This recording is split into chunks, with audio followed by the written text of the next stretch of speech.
laka bihi alaina wakila. Okey, wa dan la benar-benar, in jika. Wa dan la benar-benar, in jika, syi'na kami mahu. Syi'na kami mahu. Kami ni Allah lah. Syi'na kami mahu. Kami ni Allah.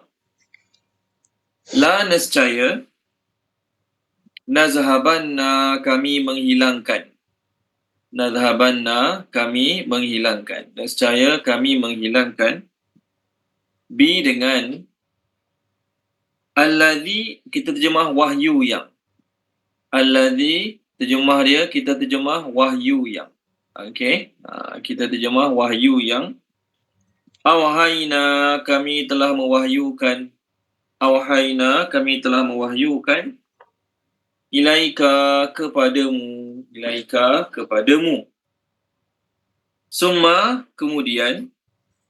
Summa, kemudian. La, tidak. La, tidak. Tajidu, kamu akan mendapati. Tajidu, kamu akan mendapati. Laka, bagimu. Bihi, dengannya. Dengannya. Alaina, ke atas kami. Alaina, ke atas kami. Wakilan, pelindung. Wakilan, pelindung. Okey, itu ayat pertama kita. Tolong terjemahkan dia. Puan Izzawani, tolong terjemahkan boleh?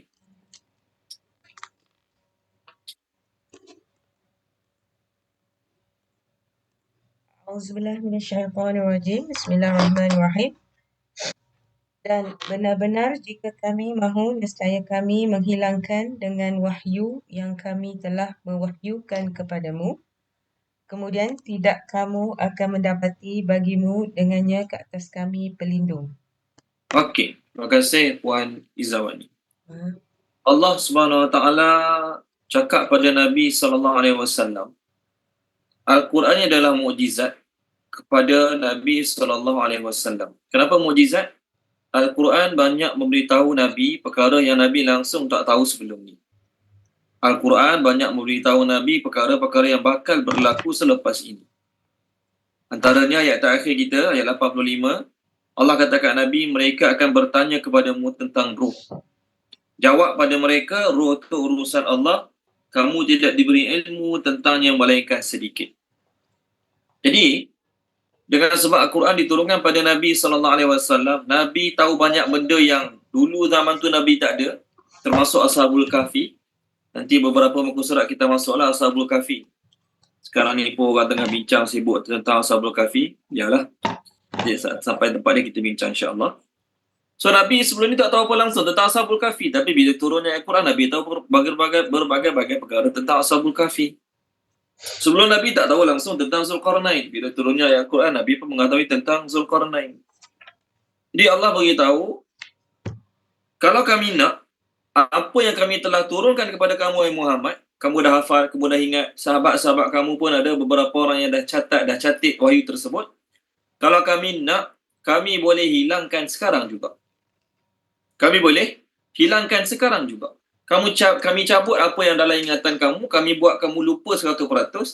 Apa yang dalam tulisan pun kami boleh buat terbakar ke, terpadam ke, Allah boleh buat anytime. Jadi ancaman Allah ni, banyak kalau manusia biasa, kalau cakap macam ni, bunyi sombong lah. Allah tak. Allah cakap macam ni, bukan dia sombong. Memang dia boleh buat pun. Allah selalu memberi ancaman ataupun menunjukkan kehebatan diri dia dengan mengatakan, kalau kami nak, kamu semua manusia ni kami boleh hapuskan sekarang. Sekarang kami matikan semua sekali. Ustaz ke, imam ke, siapa saja ke, Allah matikan sekarang. Okay? Dan Allah boleh ganti makhluk baru, manusia baru, generasi baru sekarang juga. Tolong baca dia, Puan Salasiah boleh muka surat 258 ayat 19. 258 ayat 19 dan ayat 20.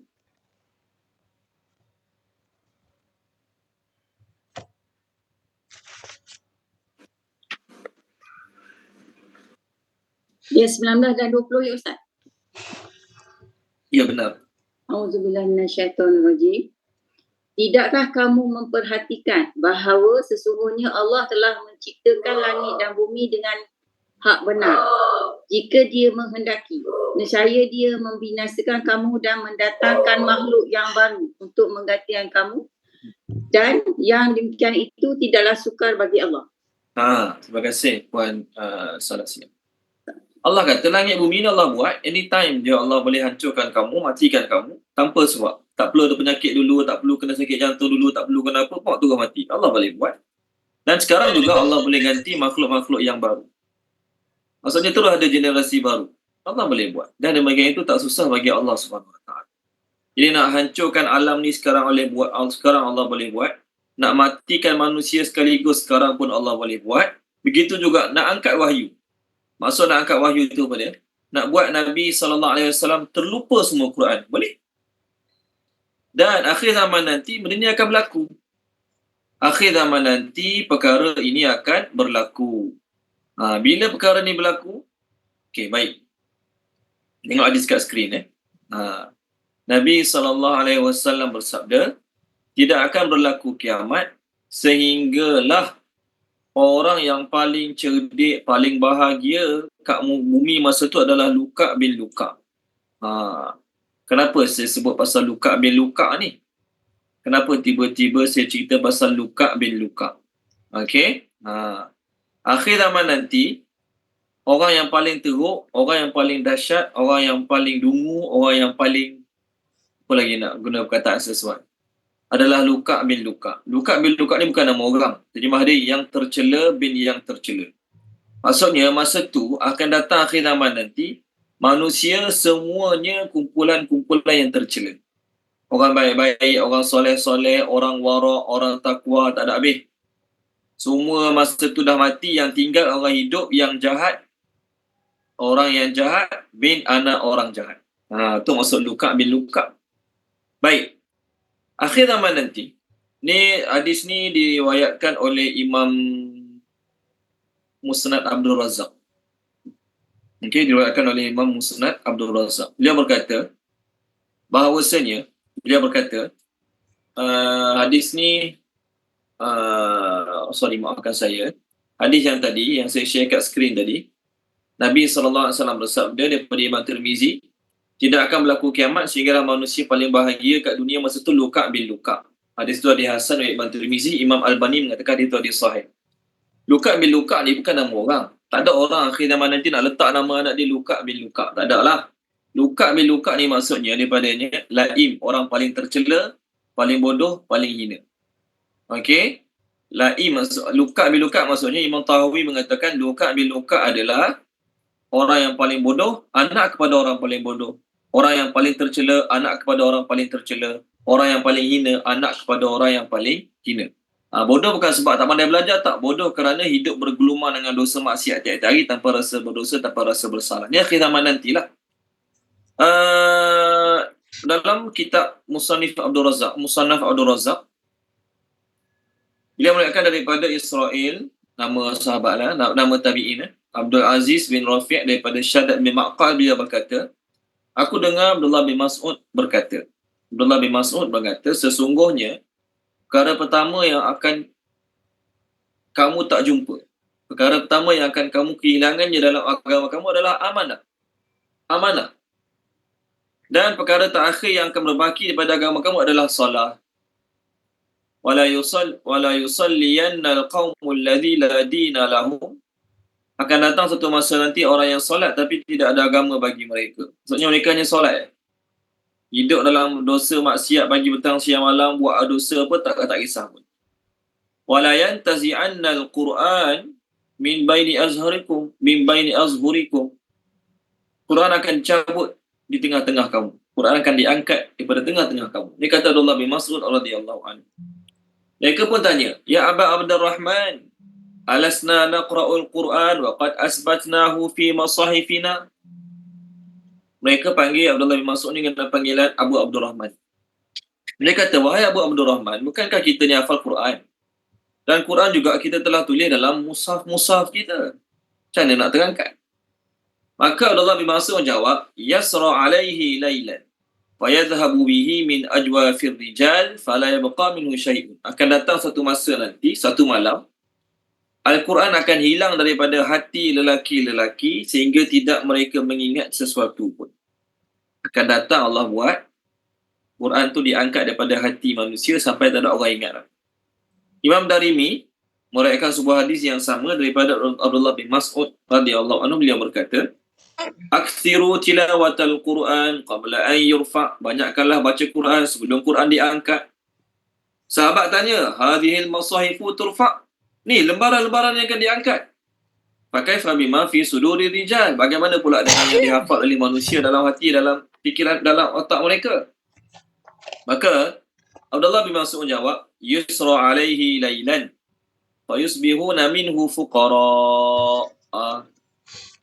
Akan berlalu satu masa, satu malam, orang tidur macam biasa, bangun-bangun pagi, mereka semua jadi miskin. Wa yansawna qawla la ilaha illallah wa yaqa'una fi qawlil jahiliyah wa ash'arihim. Wa dhalika hina yaqa'u alaihimul qawl. Mereka bangun pagi dalam keadaan miskin, tak ada apa-apa. Mereka melupakan semua lafaz-lafaz termasuk lafaz la ilaha illallah. Maka masa tu mereka sibuk dengan lagu-lagu, syair-syair, kata-kata jahiliyah. Masa itulah berlakunya ketetapan Allah bagi mereka. Ibnu Taimiyah dalam menerangkan kata-kata Abdullah bin Mas'ud ni, beliau berkata, akhir zaman nanti Al-Quran akan diangkat, baik dalam tulisan-tulisan ataupun dalam hati manusia, sehingga tidak berbaki dalam mushaf satu huruf pun. Okey. Jadi akhir zaman nanti memang akan berlaku, Quran akan diangkat. Akhir zaman nanti memang akan berlaku, Quran akan diangkat. Okey? Okey, baik. Sekarang dah berlaku belum? Belum lah. Sekarang masih ramai lagi orang baca Quran. Sekarang banyak lagi Quran dicetak. Betul kan? Malaysia cetak Quran, Arab Saudi cetak Quran, lambat-lambat. Jadi benda ni belum berlaku lagi. Bila akan berlaku, kita pun tak tahu. Baik. Dalam tafsir, dalam meriwayatkan tentang ni, pengarang tafsir mengatakan bahawasanya, terdapat sebuah hadis yang mana lebih kurang sama maksudnya dengan hadis yang saya baca tadi. Tidak akan berlaku kiamat sehinggalah Quran diangkat daripada arah dia diturunkan. Quran akan diangkat daripada mana dia diturunkan. Lalu Quran akan berlegar-legar. Ayat-ayat Quran tu akan berlegar-legar di sekeliling arash. Maka Allah pun tanya, "Malaka, mengapa kamu ni?" Allah tanya dalam keadaan Allah Maha mengetahuilah. Maka Quran jawab, "Utla fala yu'malu bi." Aku dibaca tapi orang tak amal pun. Aku dibaca tapi aku tak diamalkan pun. Wala yarfa'ul Quran wala yurfa'ul Qur'ana hatta tamutu hamalatul 'amiluna bi. Quran tidak akan diangkat sehinggalah matinya orang-orang yang beramal dengan Quran, yang menghafalnya dan mengamalnya. Jadi cara Allah kat Quran macam mana? Bukan apa kita hafal tiba-tiba pun hilang daripada kepala, bukan. Cara Allah buat Quran hilang macam mana? Orang dah tak anggap penting lagi buku Quran. Orang dah tak anggap penting lagi tulisan-tulisan Quran ni. Jadi bila orang tak anggap penting, dia tu lama-lama jadi bahan terbuang. Sebagaimana surat khabar, 20 tahun lepas, 30 tahun lepas, kita beli surat khabar, nak simpan lagi tak? Tak simpan pun, buat apa? Buang lah, terus buang, tak ada nilai. Akan datang macam itulah nanti. Umat sangat jauh pada Allah SWT sehingga Quran tak ada nilai bagi mereka. Maka mereka tak kisah pun kat Quran, rumah ada Quran ke, tak ada Quran ke, Quran tu terbakar ke, terbuang ke, tak merata ke, mereka tak kisah pun. Wala yabqa illa luka' min luka'. Masa tu tidak tinggal manusia melainkan anak seorang yang hina, anak kepada seorang yang hina.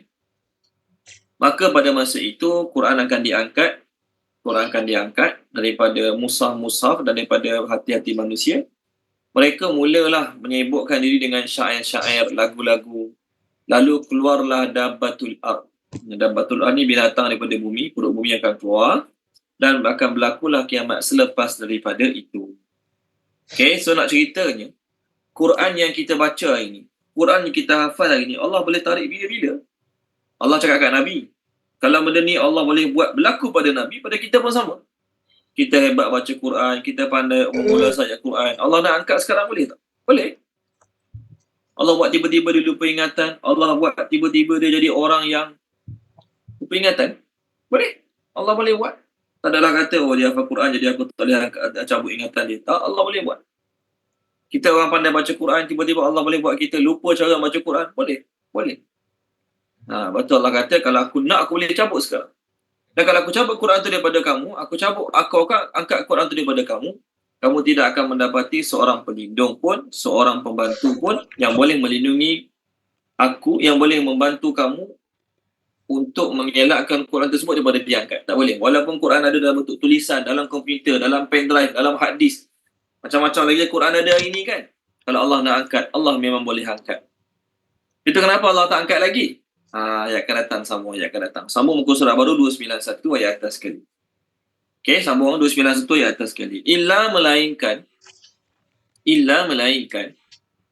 rahmatan semata-mata kerana rahmat. Rahmatan semata-mata kerana rahmat. Min daripada Rabbika Tuhanmu. Rabbika Tuhanmu. Inna sesungguhnya fadlahu kurniaannya, kurniaan Allah lah, fadlahu kurniaannya, kana adalah alaika ke atasmu, kabiran besar. Tolong terjemahkan dia, Puan Tamsiah Syuaib, terjemahkan boleh Puan Tamsiah ayat kita ni, ayat 87 ni. Okey, Ustaz. Bismillahirrahmanirrahim. Melainkan semata-mata kerana rahmat daripada Tuhanmu, sesungguhnya kurniaannya adalah ke atasmu besar. Okey, terima kasih Puan Tamsiah Syuaib. Dia sempena 1 hari bulan ni, insya-Allah. Ayat ni kena dengan kita sesuai sangat. Sempena 1 hari bulan Januari 2024 ni. Ayat ni kena dengan kita memang sangat sesuai. Allah kata, aku biarkan Quran masih ada bersama kamu. Sama ada dalam bentuk tulisan ataupun dalam bentuk hafalan, dalam bentuk kefahamannya, dalam bentuk amalannya. Aku biarkan Quran ni masih ada bersama kamu semata-mata kerana rahmat Allah, kasih sayang Allah. Kalaulah Allah tidak merahmati kita lagi, kalaulah Allah tidak mengasihani kita lagi, Allah angkat Quran. Ya, orang tu kaya lagi. Orang tu hidup makan mewah, nasi ada, lauk ada, air ada, kehidupan mewah, tak macam Palestin sekarang hidup terseksa. Contohlah ni kan. Contoh. Jadi kalaulah Allah nak, Allah boleh angkat Quran daripada kehidupan kamu sekarang. Walaupun kamu masih kaya, masih senang, masih hidup selesa dan makanan. Tapi kalau Allah nak, Allah boleh angkat Quran tu daripada kamu sekarang. So kenapa Allah tak angkat lagi? Sebab Allah nak merahmati manusia dengan Al-Quran. Berapa ramai manusia dapat rahmat, berapa ramai manusia dapat kasih sayang Allah dengan sebab Al-Quran ini. Jadi tuan-tuan dan puan-puan, orang yang terlibat dengan Al-Quran, sama ada dia belajar baca, dia belajar tajwid, dia belajar makhraj, dia belajar tarannum, dia belajar tafsir, dia belajar apa saja ilmu berkaitan dengan Al-Quran, dia sedang belajar sesuatu yang penuh dengan rahmat Allah Subhanahu Wa Taala. Ada orang yang Allah Ta'ala langsung tak bagi dia kesedaran tentang ilmu Al-Quran. Contohlah ni bab pandai mengaji, tak pandai mengaji. Ada orang yang dia dah berumur, dia pun sedar diri yang dia dah berumur, tapi dia tak pandai mengaji. Dan dia tak kisah pun. Tak kisah pun tak pandai mengaji. Dia tak rasa benda tu kerugian. Dia tak rasa dia ketinggalan. Dia tak rasa rugi. Jadi dia tak pandai mengaji dan dia tak kisah pun. Jadi dia sangat jauh pada rahmat. Ada juga rahmat tapi sikit lah. Orang yang kedua, dia tahu dia tak pandai mengaji dan dia cuba untuk cari guru, masuk kelas mengaji. Contohlah ni kan, contoh. Ada niat, ada keinginan. Tapi kerana kesibukan dia, sibuk kerja, sibuk tu, sibuk bisnes, macam-macam sibuk, contoh, maka dia hanya ada niat nak mengaji sampai sekarang tak mengaji lagi. Ini contoh. Golongan ketiga, golongan yang sedar dia perlu mengaji, dia perlu melibatkan diri dengan Al-Quran, dia perlu melibatkan diri dengan ilmu-ilmu Al-Quran. Maka dia cari kelas-kelas mengaji, dia cari guru-guru mengaji, dia jumpa dan dia dapat belajar mengaji. Walaupun seminggu sekali belajar mengaji, Masya Allah. Itu pun dah termasuk dalam rahmat Allah SWT. Kerana, kalau tak ada rahmat daripada Allah Ta'ala, kat kawasan penempatan dia, contohlah ni, kat kawasan penempatan dia, macam-macam kelas mengaji dia. kelas percuma ada, kelas berbayar ada, kelas siang ada, kelas malam ada, kelas Sabtu Ahad ada. Masjid dia arrange banyak kelas. Macam-macam ustaz-ustazah masjid dia panggil. Contohlah kan. Tapi kerana tidak ada rahmat Allah Ta'ala, sekali pun dia tak dapat masuk kelas-kelas tersebut. Sekali pun dia tak dapat belajar dengan mana-mana guru tersebut. Ada orang dia dapat belajar sampai khatam Quran 2-3 kali dengan guru yang sama. Sampai guru dia kata, awak tak payah belajar lah, awak dah baca betul lah. Contoh. Ada orang belajar separuh jalan. Lepas tu tak nak belajar dah. Macam-macam alasan lah. Okay. Jadi orang yang sentiasa menyebutkan diri dengan Al-Quran, tak kisahlah dia ustaz ke, dia pelajar ke, dia tukang mengajar ke, dia sebenarnya semata-mata kerana rahmat Allah. Kalau Allah tak ada rahmat, boleh je. Allah buat ustaz tu tiba-tiba jadi kaya, jadi jutawan. Tak nak dah mengajar Quran, gaji kecil. Tak nak dah sekolah tahfiz, kenapa? Gaji rendah. Dia dapat gaji besar lagi, kerja lagi mewah ni. Offer gaji 10,000 sebulan, contohlah. Tinggallah sekolah tahfiz, gaji rendah buat apa? Contoh. Walaupun tak berdosa, walaupun tak haram, dia berhenti kerja daripada guru Quran, kerja biasa, tak berdosa, tak haram. Tapi dia telah jauh daripada rahmat Allah SWT sebenarnya. Itu juga kita, yang dulu bukan nak pandang rendah pada kawan-kawan kita, jangan salah faham. Dan dalam masa yang sama bukan juga nak bangga diri kita bagus, tak. Jangan salah faham. Orang yang dapat rahmat Allah, Allah akan bagi dia istiqamah. Bagaimanapun keadaan dia jadi makin kaya ke, makin miskin ke, makin susah ke, Allah bagi dia taufik untuk istiqamah, sentiasa menyibukkan diri dengan Al-Quran. Kalau Allah tak nak bagi dia istiqamah, Allah tak buat dia sakit, Allah tak buat dia miskin, Allah buat dia makin kaya sampai dia sibuk dengan kekayaan dia, langsung Allah tak boleh bagi masa dengan Al-Quran. Jadi Quran masih ada bersama kita. Quran masih duduk dalam rumah kita, tu rahmat. Kita dapat baca Quran, lagi rahmat. Kita dapat faham Quran, lagi banyak rahmat. Kita dapat amalkan Quran, lagi banyak rahmat. Kita dapat sampaikan pula pada orang lain, berganda-ganda rahmat dia, insya-Allah. Di semata-mata kerana rahmat Allah, kita ini dapat banyak manfaat daripada Al-Quran. Allah cakap kepada Nabi ni, Quran ni aku masih biar stay ada bersama kamu semata-mata kerana rahmat daripada Tuhan. Dan kurniaan Tuhanmu ini, fadlahu ni terima dia, kurniaan Tuhanmu ini, iaitu Quran ni, masih ada bersama kamu. Dengan sebab Quran ni kamu dapat tahu banyak benda, kamu dapat amalkan banyak perkara. Kamu dengan sebab Quran ni ramai orang tertarik untuk masuk Islam bersama kamu. Kurniaan Quran ini ke atas kamu adalah sangat-sangat besar, kata Allah pada Nabi SAW. Baik, ini untuk Nabi, untuk kita pun sama juga. Allah nak suruh kita sedar, Allah nak suruh kita rasa beruntungnya kita memiliki Al-Quran. Walaupun kita ni masih belajar baca merangkak-rangkak lagi, tapi kita memiliki Al-Quran, Al-Quran yang kita miliki. Walaupun kita tak hafal, tapi kita pandai baca sikit-sikit, kita masih berguru untuk belajar baca, itu adalah kurniaan Allah dan rahmat Allah. Tolong baca dia, Puan Siti Nolis, tolong baca boleh Puan Siti Nolis. Muka surat 215, 215 ayat yang ke-58. 215. Yes, surah Yunus ayat 58.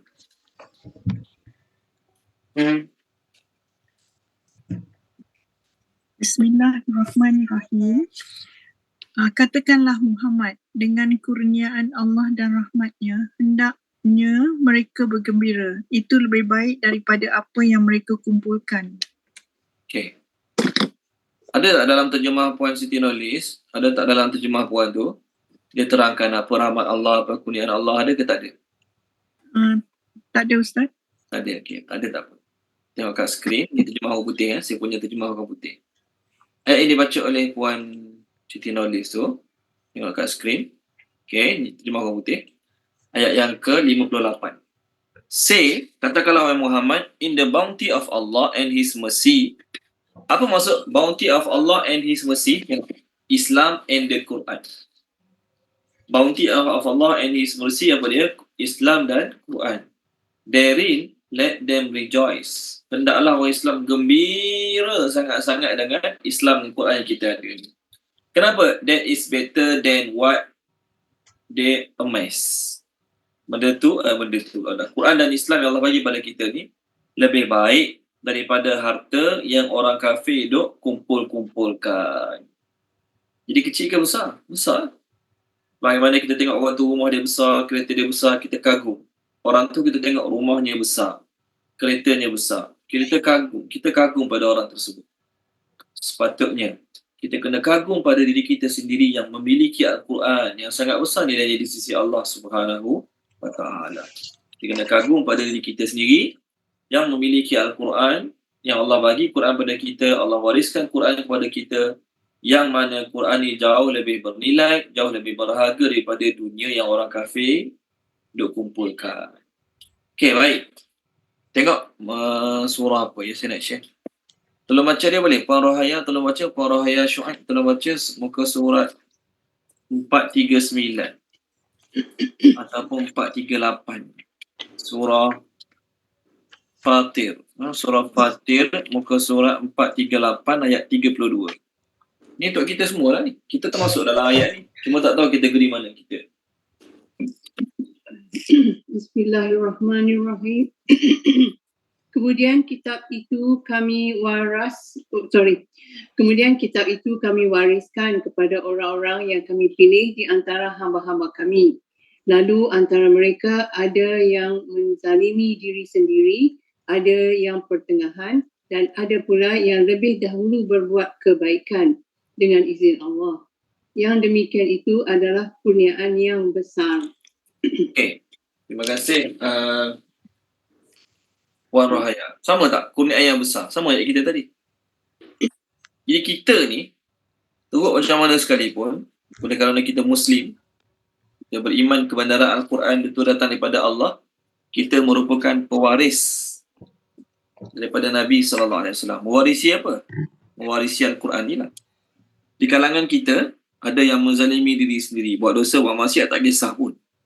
Buat dosa, buat maksiat tak rasa perlu taubat, tak rasa perlu kembali pada Allah.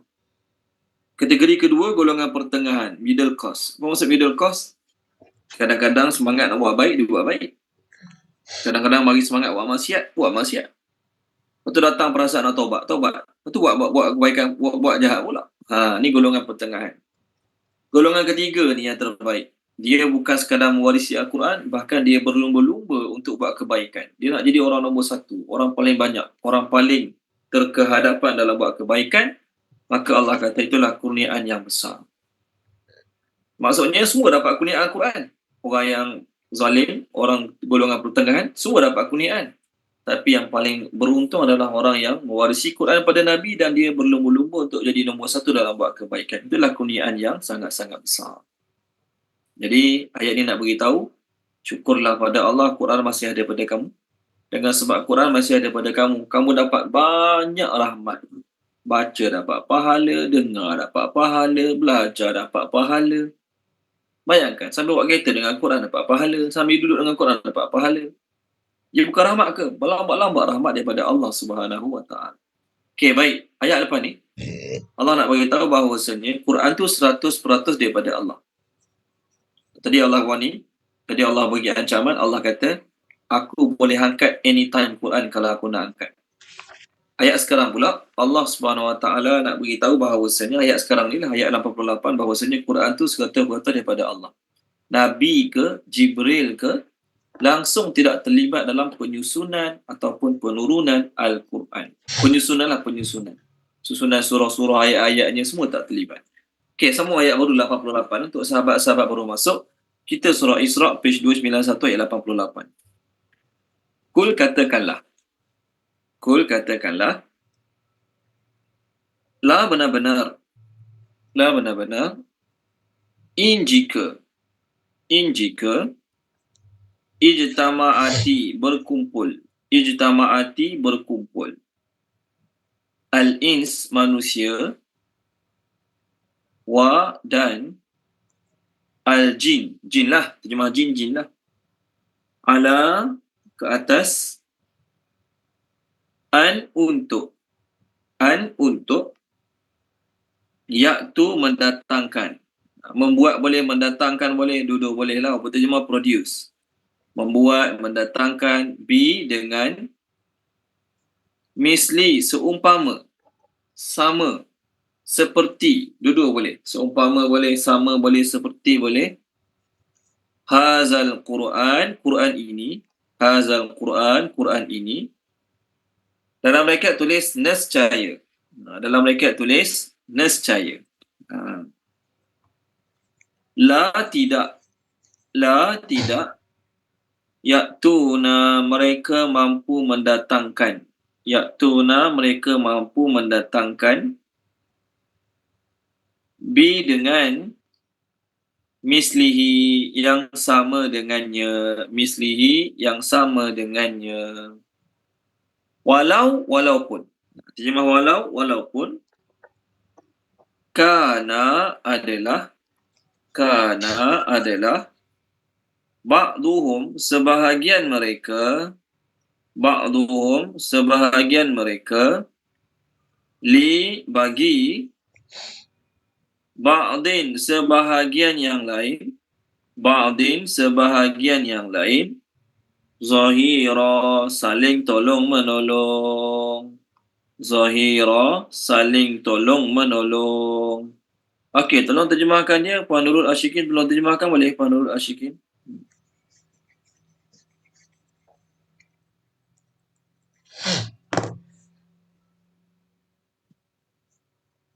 Ada Puan Nurul Ashikin ada? Ada insyaAllah. Ayat 88 ya Ustaz. Ya. Bismillahirrahmanirrahim. Katakanlah, sesungguhnya jika manusia dan jin berkumpul untuk membuat yang sama dengan Al-Quran ini, mereka tidak akan mampu membuatnya walaupun mereka saling bantu-membantu. Sadaqallah. Terima kasih Puan. Allah nak beritahu, Quran ni 100% daripada Allah, Nabi tak terlibat langsung dalam pembikinan Al-Quran ataupun dalam penyusunan ayat-ayat Al-Quran. Allah kata, Quran ni 100% daripada aku. Ayat ini diturunkan kerana apa? Kerana orang kafir dengan sombong mengatakan, kalau kami nak, kami boleh anytime baca ataupun susun ayat macam Quran ni. Kata-kata sombong lah ni Tolong baca dia. Tadi nampak Puan Suraya Haidar hilang. Puan Suraya Haidar. Ada Puan Suraya Haidar hilang. Okey, baik, tak apa. Puan Rahimah, tolong baca boleh Puan Rahimah. Surah Al-Anfal, muka surat 180. 180. Ayat 31. Ayat 31. Assalamualaikum Ustaz. Bismillahirrahmanirrahim. Dan apabila ayat-ayat kami dibacakan kepada mereka, mereka berkata, sesungguhnya kami telah mendengar ayat-ayat seperti ini. Jika kami menghendaki, nescaya kami dapat membacakan yang seperti ini. Al-Quran ini tidak lain hanyalah cerita dongeng orang-orang terdahulu. Terima kasih Puan Rahimah. Mereka mengatakan bahawasanya, kalau kami nak, kami boleh je reka ayat Quran macam ni. Maka Allah suruh Nabi cakap pada mereka yang cakap sombong tu lah. Allah suruh Nabi cakap pada mereka yang sombong tu. Allah kata, wahai Muhammad, cakap pada mereka, jangan belagak sangat. Jangan confident sangat. Sebab Quran ni 100% daripada aku. Tahap ketinggian bahasanya, susunan ayat-ayatnya, kalaulah seluruh manusia dan seluruh jin, termasuklah pakar-pakar bahasa, profesor dalam bab bahasa Arab ni, bergabung untuk mendatangkan satu surah ke, satu Quran ke, yang sama sebiji macam Quran. Nescaya, confirm, mereka tak mampu untuk melakukannya. Kalau mereka cuba buat, sebahagian manusia saling tolong-menolong, manusia dan jin saling berbahu, berkongsi idea, memerah otak untuk buat Al-Quran ni, Allah kata mereka takkan mampu untuk melakukannya. Walaupun sebahagian mereka saling tolong-menolong antara satu dengan yang lain. Okey, baik. Sebelum kita cerita lebih lanjut tentang ayat ni, kita nak cerita tentang bahawasanya dalam ayat ini, Allah hanya sebut golongan manusia dan jin. Allah tak sebut malaikat. Allah tidak menyebut pun lafaz para malaikat. Kan? Allah tak sebut lafaz para malaikat. Sedangkan malaikat pun termasuk makhluk Allah juga. Kenapa Allah tersebut pada malaikat? Kerana malaikat adalah makhluk Allah yang memang tak akan berusaha, makhluk Allah yang tak akan berani tidak pernah ada niat, tidak pernah ada keinginan untuk buat Al-Quran yang sama macam Allah. Sebab mereka awal-awal lagi dah tahu mereka takkan mampu. Orang yang cuba nak tiru, orang yang cuba nak reka, orang yang cuba nak susun ayat-ayat lain konon-konon nak sama macam Quran ni, siapa dia? Orang kafir yang cuba nak beritahu Quran ni bukan daripada Allah, Nabi Muhammad reka. Ya, mereka cubalah nak susun ayat Quran konon-konon bagi nampak hebat macam ayat Quran Allah Ta'ala juga. Malaikat takkan berbuat sedemikian. Para malaikat tidak akan melakukan sedemikian. Sebab itu dalam ayat ini Allah sebut manusia dan jin. Okey, kerana apa? Malaikat, mereka taat pada Allah. Mereka taat pada Allah. Jadi mereka tak akan buat perkara-perkara yang mereka tahu mereka tak mampu dan tak boleh buat. Katakanlah, ni sekadar nak tambah lah ni. Katakanlah, malaikat-malaikat pun contoh, na'udzubillah min zalik, benda ni tak akan berlaku. Tapi seandainya malaikat-malaikat pun tiba-tiba berpaling, nak buat juga Quran, nak bagi sama macam ayat Quran macam Allah, pun sama juga. Malaikat-malaikat tadi bergabung, walaupun kita kata malaikat Jibril tu dah lama ada pengalaman turunkan wahyu macam-macam kitab. Quran diturunkan, Taurat pun diturunkan, Zabur pun diturunkan pada para Nabi. Jadi kita kata dia dah banyak pengalaman lah. Cubalah reka satu Quran, separuh Quran ke. Kalaulah malaikat pun diajak bersama untuk mereka-reka ayat Quran ni, nescaya Allah kata mereka takkan mampu walaupun saling tolong-menolong satu dengan yang lain. Kerana apa? Kerana untuk menunjukkan bahawasanya Quran ini 100% daripada Allah. Kalau manusia boleh buat, sebab apa Allah cakap macam ni? Sebab orang kafir selalu tuduh Nabi. Tadi pun Puan Rahimah ada baca. Mereka mengatakan dia cerita-cerita dongeng ni, cerita dongeng. Apa yang Muhammad sampaikan cerita dongeng. Jadi cerita dongeng ni, orang tu boleh reka, orang ni boleh reka. Orang tu boleh reka cerita tu, orang ni boleh cerita tu. Maka Allah nak beritahu, Quran ni bukan cerita dongeng. Kalau kamu rasa Quran cerita dongeng, cubalah kamu reka satu cerita dongeng yang menyebabkan orang tertarik dengan cerita kamu. Tak boleh. Okey, jadi bila kita nak menafikan tuduhan orang kafir yang mengatakan Nabi reka Quran, ni 3 jawapan kita nak bagi. Ni satu. Pertama cakap pada mereka, kalaulah manusia dan jin bergabung untuk buat Quran, nescaya mereka takkan mampu nak buat. Mereka takkan mampu nak buat walaupun mereka tolong-menolong satu sama lain. Okeylah, Quran ni besar. 30 juz. 114 surah. Banyak muka surat, banyak perkataan, banyak ayat-ayat. Allah kata mereka tak mampu. Okey, Allah kata tak payahlah buat satu Quran, cuba buat 10 surah. Tolong baca Puan Nur Zakiyah boleh? Muka surat 223. 223 ayat atas sekali. Surah Hud. Ayat 13 dan 14. Terus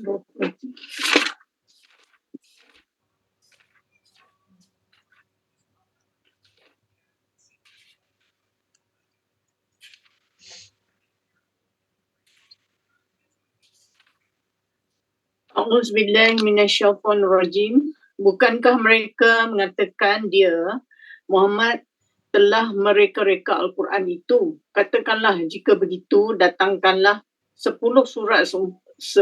surah seumpama dengannya, iaitu Al-Quran, yang diciptakanmu, dan ajaklah sesiapa sahaja di antara kamu yang sanggup selain Allah, jika kamu orang-orang yang benar.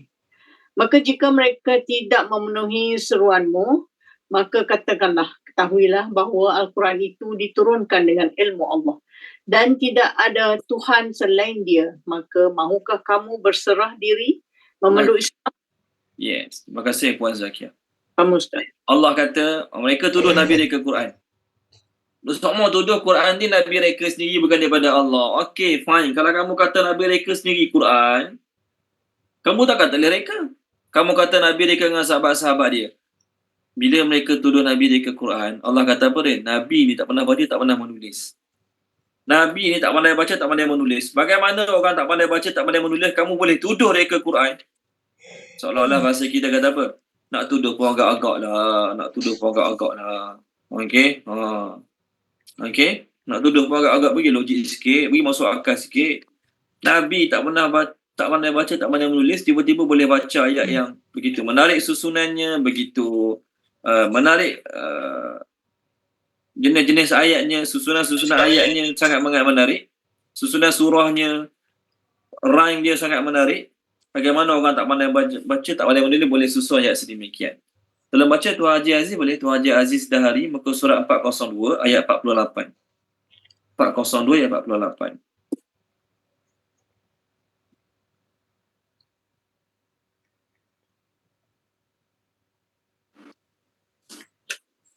Bismillahirrahmanirrahim. Dan engkau Muhammad tidak pernah membaca sesuatu kitab sebelum Al-Quran, dan engkau tidak pernah menulis suatu kitab dengan tangan kananmu. Sekiranya engkau pernah membaca dan menulis, nescaya ragu orang-orang yang mengingkarinya.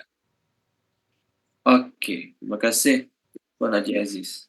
Allah kata dalam ayat ni, engkau Muhammad tak pernah menulis, tak pernah baca kitab. Kalaulah Nabi pernah menulis, pernah baca kitab, lagilah mereka semakin yakin sudah mereka itu benar. Kalaulah Nabi sebelum ni pernah tulis beberapa risalah, buku-buku kecil ke, Nabi ni seorang novelis ke, contohlah, ada karang buku, ada karang cerita-cerita, contoh. Jadi kalau Nabi ada rekod tu, tiba-tiba Nabi kata Quran ni daripada Allah, lagi orang kuat tak percaya.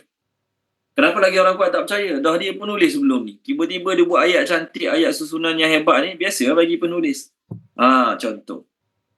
Jadi bila Allah turunkan ayat macam ni, mereka kata, ya memang dia butuh huruf. Memang dia tak pandai baca, tak pandai menulis. Tapi dia ada sahabat-sahabat. Sahabat-sahabat dia tolong dia. Pula. Tadi tuduh Nabi tulis. Betul, tuduh Nabi reka Quran. Bila Allah jawab, Allah kata dia tak pandai baca, tak pandai menulis. Ada jawapan lain pula. Okay, tolong baca poin zaman ni boleh? Surah apa ya, saya nak beritahu. Surah Furqan. Okay, kita kata, ya memang dia tak pandai baca, tak pandai tulis, tapi kawan-kawan dia tolong dia. Muka surat 360. Ayat 4, ayat 5.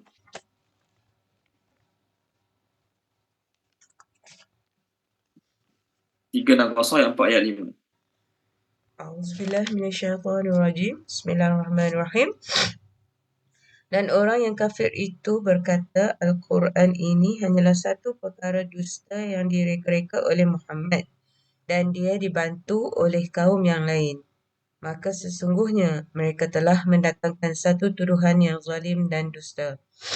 Dan mereka berkata lagi, Al-Quran itu adalah cerita-cerita dongeng orang dahulu kala yang diminta oleh Muhammad supaya dituliskan. Kemudian perkara yang ditulis itu dibacakan kepadanya pagi dan petang. Okey, terima kasih Puan Izawani. Okey. So orang kafir kata, ya memanglah Muhammad tak pandai baca, tak pandai tulis, tapi kawan-kawan dia tolong. Kawan-kawan dia ada cikgu ke, ada pensyarah ke, contohlah kawan-kawan dia tolong. Kawan-kawan dia tu yang belajar, ada yang pandai baca, pandai tulis, ada yang pandai reka syair, jadi kawan-kawan dia tolong. Okey. Jadi Allah pun kata pada mereka, okeylah kamu kata Muhammad reka Quran dengan kawan-kawan dia. Muhammad mereka Quran dengan kawan-kawan dia. Kamu pun ada kawan-kawan kan? Kamu mesti ada kawan-kawan. Mesti ada geng-geng. Mesti ada kamu punya cikgu-cikgu bahasa. Panggil cikgu-cikgu bahasa kamu tu dengan kamu sendiri. Mana-mana cikgu bahasa kamu, panggil yang hebat-hebat tu. Buat 10 surah. Yang sama susunan-susunannya, yang sama gaya bahasanya macam Quran. Yang sama tinggi nilai grammarnya macam Quran. Okey, kamu rasa dia orang tu ahli bahasa, panggil. 1,000 orang ke, 2,000 orang ke, 4 juta orang ke yang ahli bahasa Arab, yang pandai kamu rasa, panggil. Ataupun dia bukan bangsa Arab, tapi dia lama, dia ada degree PhD dalam bahasa Arab, contoh. Panggil sekali. Okey, cuba panggil, cuba buat. Kemudian, kalau mereka tak mampu nak buat bersama-sama kamu dengan mereka sama-sama tak mampu nak buat, maka kamu kena terimalah hakikat bahawasanya Quran ini diturunkan daripada Allah. Maka nak tak kamu masuk Islam? Iaitu dengan mempercayai bahawasanya Al-Quran daripada Allah Subhanahu Wa Taala. Okey, baik. Antara jawapan mereka yang lain ialah, ya memang Muhammad tak pandai baca Quran, tapi ada cikgu Yahudi, cikgu Nasrani ajar dia. Baik tak? Ada je alasan nak pusing. Dekat muka surat 279. Muka surat 279. Ayat atas sekali. Tolong baca dia Puan Salasiah boleh? 279 surah An-Nahl ayat atas sekali. Auzubillahi minasyaitonirrajim. Dan sesungguhnya kami mengetahui bahawa mereka berkata, sesungguhnya Al-Quran itu hanya diajarkan oleh seorang manusia kepadanya Muhammad. Bahawa bahasa orang yang mereka tuduhkan bahawa Muhammad belajar kepadanya adalah bahasa ajam. Padahal ini Al-Quran adalah dalam bahasa Arab yang jelas. Okey, terima kasih Puan Salasia. Ni mereka tuduh Nabi, ya memang Nabi buta huruf, tak pandai baca, tak pandai tulis, tapi cikgu dia tu orang belajar kitab Yahudi, orang belajar kitab Nasrani. Dia cerita-cerita yang ada dalam kitab Yahudi, cerita-cerita yang ada dalam kitab Nasrani dia ajarkan pada dia. Maka Allah kata, dia yang ajar Nabi, katakanlah Yahudi dan Nasrani ajar Nabi. Adakah Yahudi dan Nasrani itu orang yang fasih berbahasa Arab? Mereka orang ajam. Tak mungkin orang ajam boleh mereka-reka satu Quran, satu buku yang mana gaya bahasanya membuat orang Arab kagum.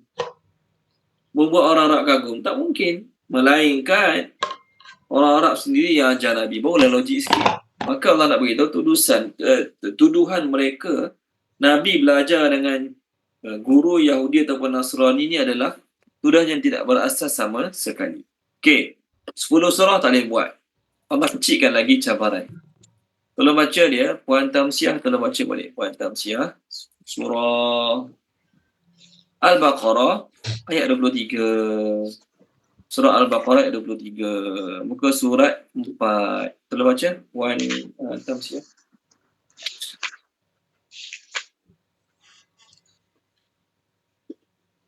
Ayat 23 Ustaz Ya, 23 dan 24. 24. Bismillahirrahmanirrahim. Dan kami tidak mampu membuatnya dan pasti tidak akan mampu. Maka Tu 20 berapa tu? Tu 24, 23 dan 24. 23 dan jika 23 dan jika kamu meragui Al-Quran dan kami turunkan kepada hamba kami Muhammad, maka buatlah satu surah yang sama dengannya dan ajaklah penolong-penolongmu selain Allah jika kamu orang-orang yang benar. 24. Jika kamu tidak mampu membuatnya dan pasti tidak akan mampu, maka takutlah kamu akan api neraka yang bahan bakarnya manusia dan batu yang disediakan bagi orang-orang kafir. Okey, terima kasih Puan Tamsiah. Jadi Allah cakap kat sini pada orang kafir, kalau kamu ragu-ragu, ya ke Quran daripada Allah? Ya ke Quran daripada Allah? Okey, kalau bukan daripada Allah, daripada siapa? Okey, kalau bukan daripada Allah, Muhammad reka kawan-kawan dia. Cuba kamu dengan kawan-kawan kamu, cuba kamu dengan kawan-kawan kamu, cuba reka satu surah.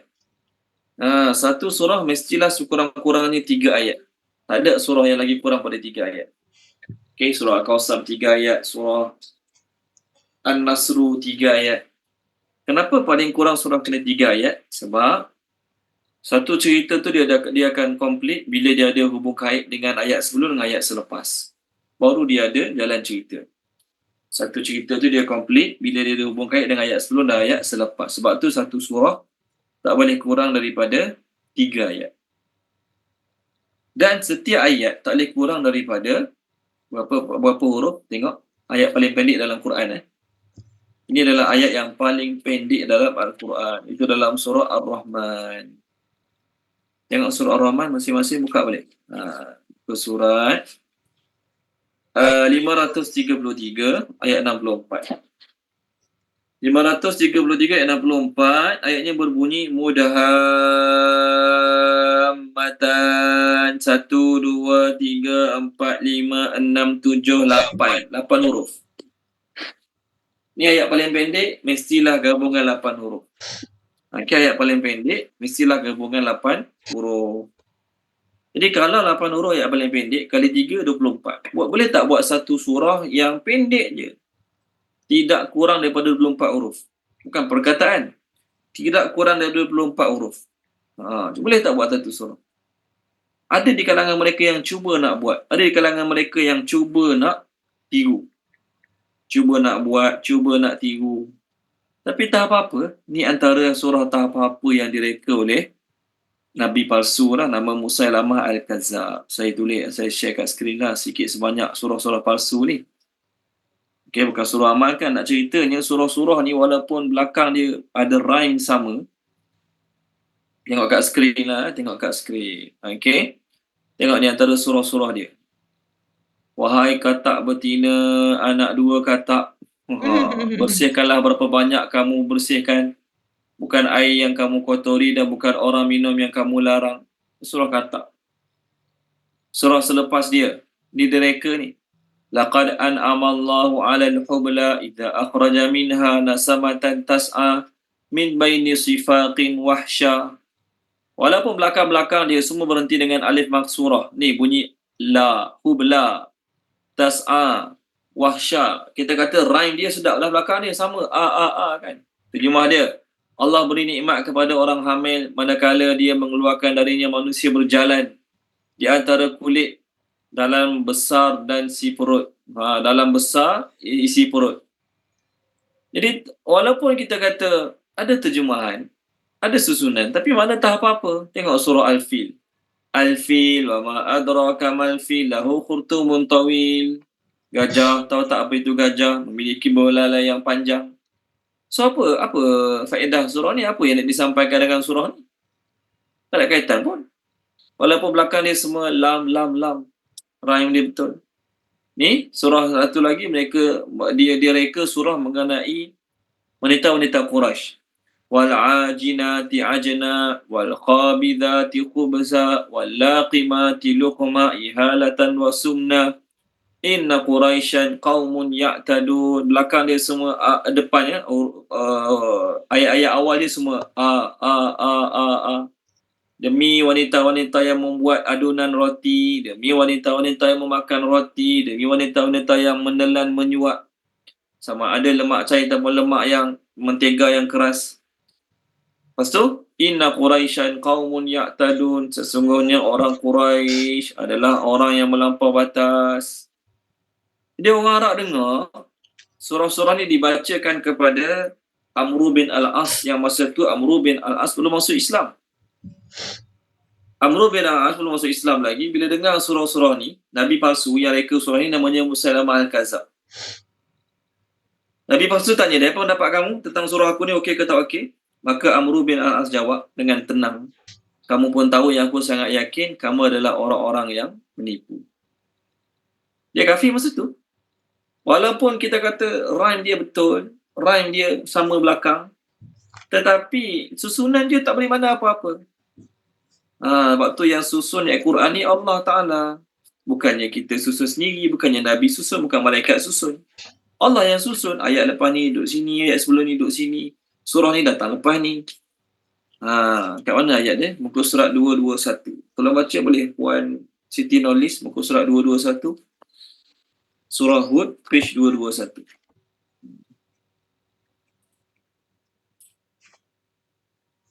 Ayat nombor 1. 221 ayat nombor 1.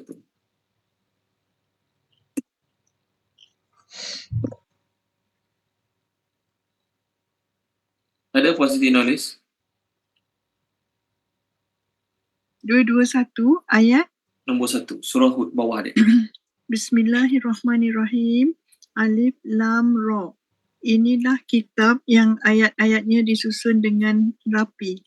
Kemudian dijelaskan secara terperinci, yang diturunkan daripada sisi Allah yang maha bijaksana lagi maha teliti. Okey. Terima kasih Puan Siti Nolis. Allah kata ini adalah kitab yang disusun rapi ayat-ayatnya. Perfected his ayat. Bukan sekadar susun rapi, Allah jelaskan pula. Dan Allah sebut, yang tukang susun siapa? Yang turunkan tu siapa? Yang buat Quran ni siapa? Hakim Khabir. Yang maha bijaksana lah, maha mengetahui. Manusia dia bijaksana, ada yang mengetahui tapi tak sama lah. Tahap kebijaksanaan manusia dengan tahap kebijaksanaan Allah Ta'ala takkan sama lah. Takkan sama. Jadi Quran yang Allah susun ni sangat-sangat, bukan sekadar rhyme dia sama, belakang-belakang sama, tak.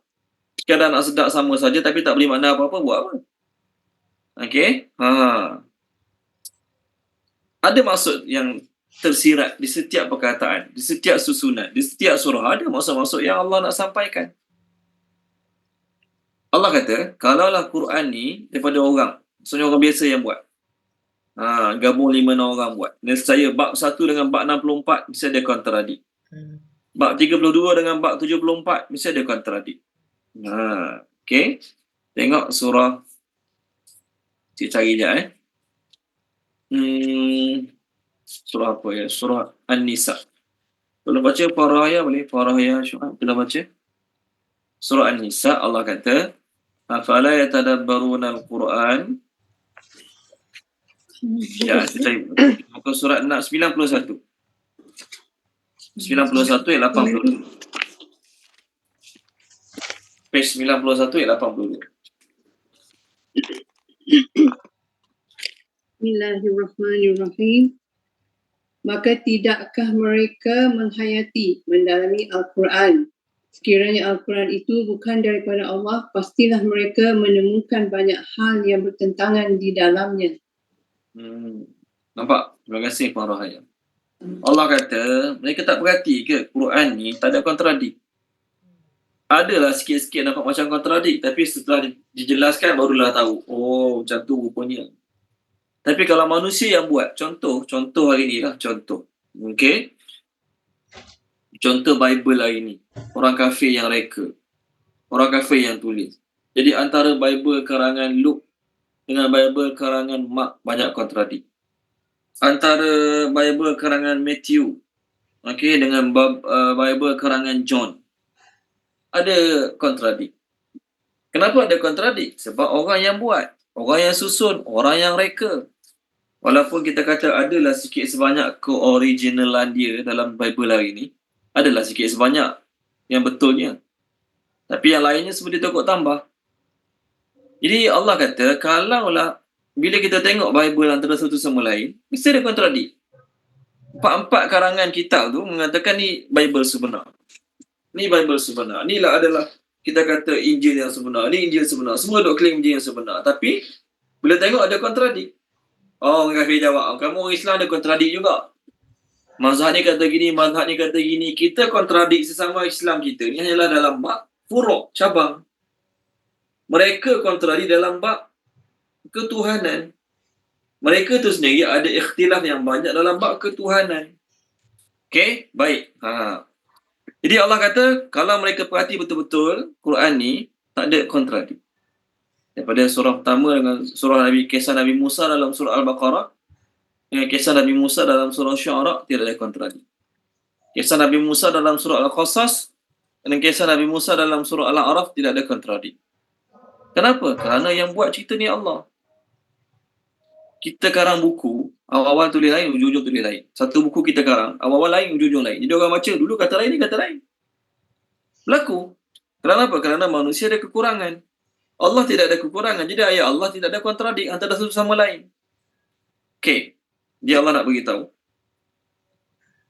Antara rahmat Allah, paling kecil rahmat Allah orang Islam tu dapat apa dia? Orang Islam patutnya dengan Al-Quran ni lah. Orang Islam sepatutnya dengan Al-Quran ni kena belajar baca, kena amal, kena sampaikan. Ada 5 tuntutan Quran kan? Baca, hafal, faham, amal, sampaikan. Tapi sebelum 5 tuntutan ni orang Islam kena buat, apa dia yang paling wajib sekali? Pertama sekali, orang Islam wajib kena percaya Quran daripada Allah. Orang Islam yang tak belajar baca Quran, orang Islam yang tak hafal Quran, tak amal Quran, contoh, tak faham, tak sampaikan Quran, dia berdosa tak? Ada tempat dia berdosa, ada tempat dia tak berdosa. Contoh, Quran suruh sembahyang, dia tak sembahyang, dosa lah. Walaupun sedemikian, dia masih ada rahmat dalam diri dia dari satu sudut. Apa dia? Orang Islam yang, minta maaf banyak ni, contoh lah ni janganlah jadi macam ni pula. Orang Islam yang tak baca, tak faham, tak amal, tak sampaikan, tak menghafal Quran ni, orang Islam, adakah dia langsung tak ada rahmat? Dia ada juga rahmat. Apa dia rahmat Allah yang dia ada? Dia percaya Quran tu bukan Nabi reka. Dia percaya Quran tu bukan malaikat reka. Sekata-kata daripada Allah. Kepercayaan itu pun satu rahmat. Orang kafir walaupun dia baik, contohlah orang kafir dia baik dengan jiran-jiran dia baik dengan semua orang. Kalau dia bos tempat kerja, dia baik dengan semua orang bawahan dia. tapi dia tak percaya Quran tu daripada Allah.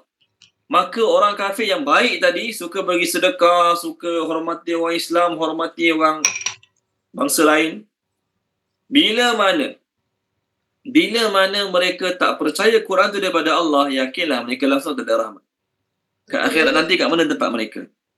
Orang kafir yang baik ni lah, orang kafir yang baik ni tak makan khinzir, tak berjudi, menghormati jiran, tak pernah bunuh orang, dia benci orang Yahudi bunuh orang. Baiklah. Tapi oleh kerana dia tak percaya Quran tu daripada Allah, maka langsung tidak ada rahmat Allah untuk hidup-hidup dia dunia dan akhirat. Nak ceritanya apa dia? Rahmat nombor satu orang Islam dapat adalah orang Islam percaya Quran tu daripada Allah. Sebab orang kafir, walaupun Allah dah terangkan berbagai-bagai dalil, hujah yang Quran tu daripada aku, mereka tetap blok kat sini, tak nak terima. Okey, ayat 89, sama ayat 89. Dan ada satu ayat lagi, lebih kurang macam ni jugalah, lebih kurang macam 3 tadilah. 88, ayat 12, 13 surah Hud dan juga ayat 23 surah Baqarah. Ada satu ayat lagi yang lebih kurang sama macam ni juga. Tolong baca Puan Nurul Ashikin. Surah Allahumma salli ala Muhammad wa ala ali Muhammad. An-Najm. An-Najm. At-Tur. Muka surat 525.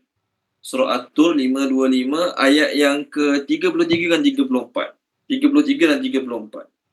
525.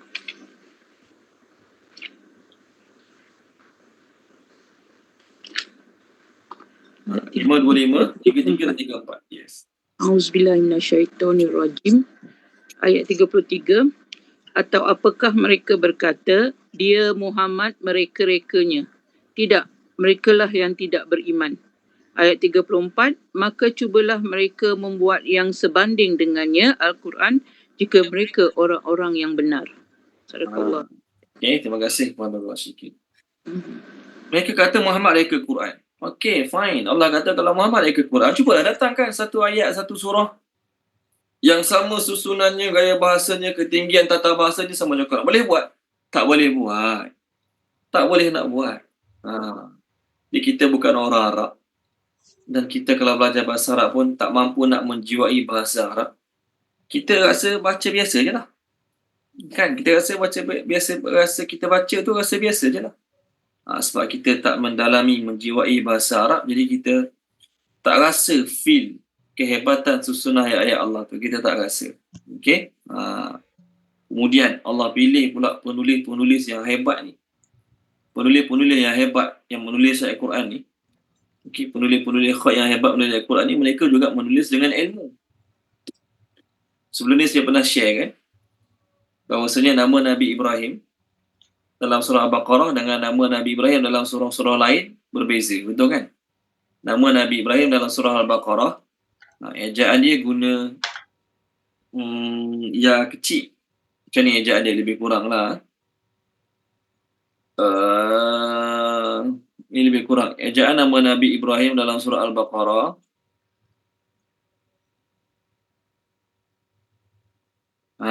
Macam ni. Atas ni ada ya kecil. Betul kan? Tak ada titik pun ya ni. Ibrahim. Tapi dalam surah lain, ejaan nama Nabi Ibrahim macam ni. Jadi penulis-penulis Al-Quran yang Allah bagi ilmu pada mereka ni, yang Quran sampai pada kita ni, mereka juga ada ilmu. Bukan saja-saja mereka buat nama Nabi Ibrahim kadang-kadang guna ya ada titik, kadang-kadang guna ya tak ada titik. Bukan saja-saja. Jangan salah faham. Bukan saja-saja. Ada sebab. Okay? Sebab nama Nabi Ibrahim dalam surah Al-Baqarah, boleh qiraat lain dibaca dengan Ibrahim. Dibaca dengan Ibrahim. Di ilmu Allah luas, Allah bagi ilmu yang luas tu, Allah bagi sebahagiannya kepada penulis-penulis Quran. Mereka juga hebat. Boleh susun ayat Quran ni, setiap page 15 baris, cukup-cukup sama susunan dia. Hebat tak hebat? Hebat lah. Dan pula dia boleh susun, tengok setiap muka surat ada wakaf di hujung dia, setiap muka surat. Kalau kita perasan lah, Quran Majid dulu. Ingat tak dulu kita ada Quran Majid. Quran Majid dulu, belum tentu setiap muka surat ada wakaf.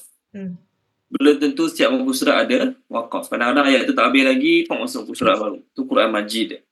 Sekarang Quran Resam Uthmani ni maksudnya susunan dia semua sama, insya-Allah. Siapa yang buat? Manusia yang buat. Tapi melalui ilmu Allah Subhanahu wa Ta'ala. Okey, baik.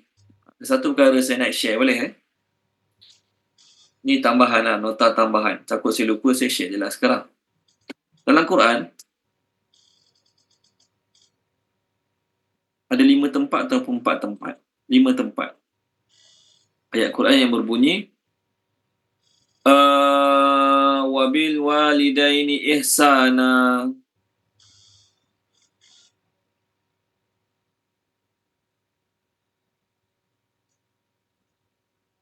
Okey.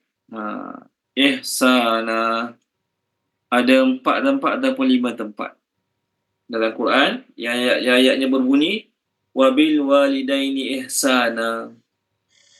Ni sekadar cerita luar tajuk Nak cerita Quran Resam Uthmani ni. Penulis ayat Quran ni bukannya tulis main sembrono, hentam-hentam dia, tak ada sebab. Pertama kita tengok lafaz ihsana dalam surah Isra' lah. Oleh kerana kita belajar surah Isra', kita tengok surah Isra'. Semua buka lah. Saya tak suruh siapa-siapa baca, saya minta semua buka. Surah Isra'. Okey, muka surat 284 ayat 23. 284 ayat 23. Okey. Saya baca ayat dia. Wa qada rabbuka alla ta'budu illa iyyahu wa bil walidaini ihsana. Jadi ihsana tu ejak dia bukan macam ni. Bukan macam saya tulis kat skrin. Ejak dia macam ni. Alif, ha, sin, nun alif. Ada alif kecil. Betul kan? Ihsana tu datangkan alif kecil. Alif maksurah kita panggil. Betul? Ayat 23, lafaz ihsana dengan alif maksurah. Satu. Yang kedua, muka surat 148. Muka surat 148 ayat 151. Muka surat 148 ayat 151. Ada juga ayat tu. Qul ta'alau atlu ma harrama rabbukum alaikum alla tusyriku bihi syai'a wa bil walidaini ihsana.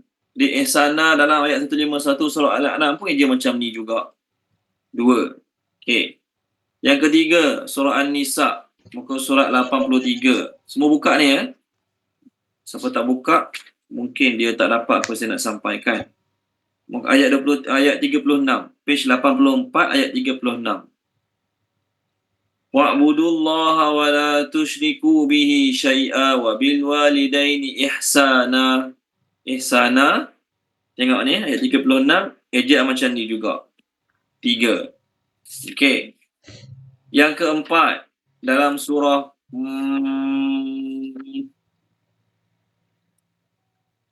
Al-Ahqaf.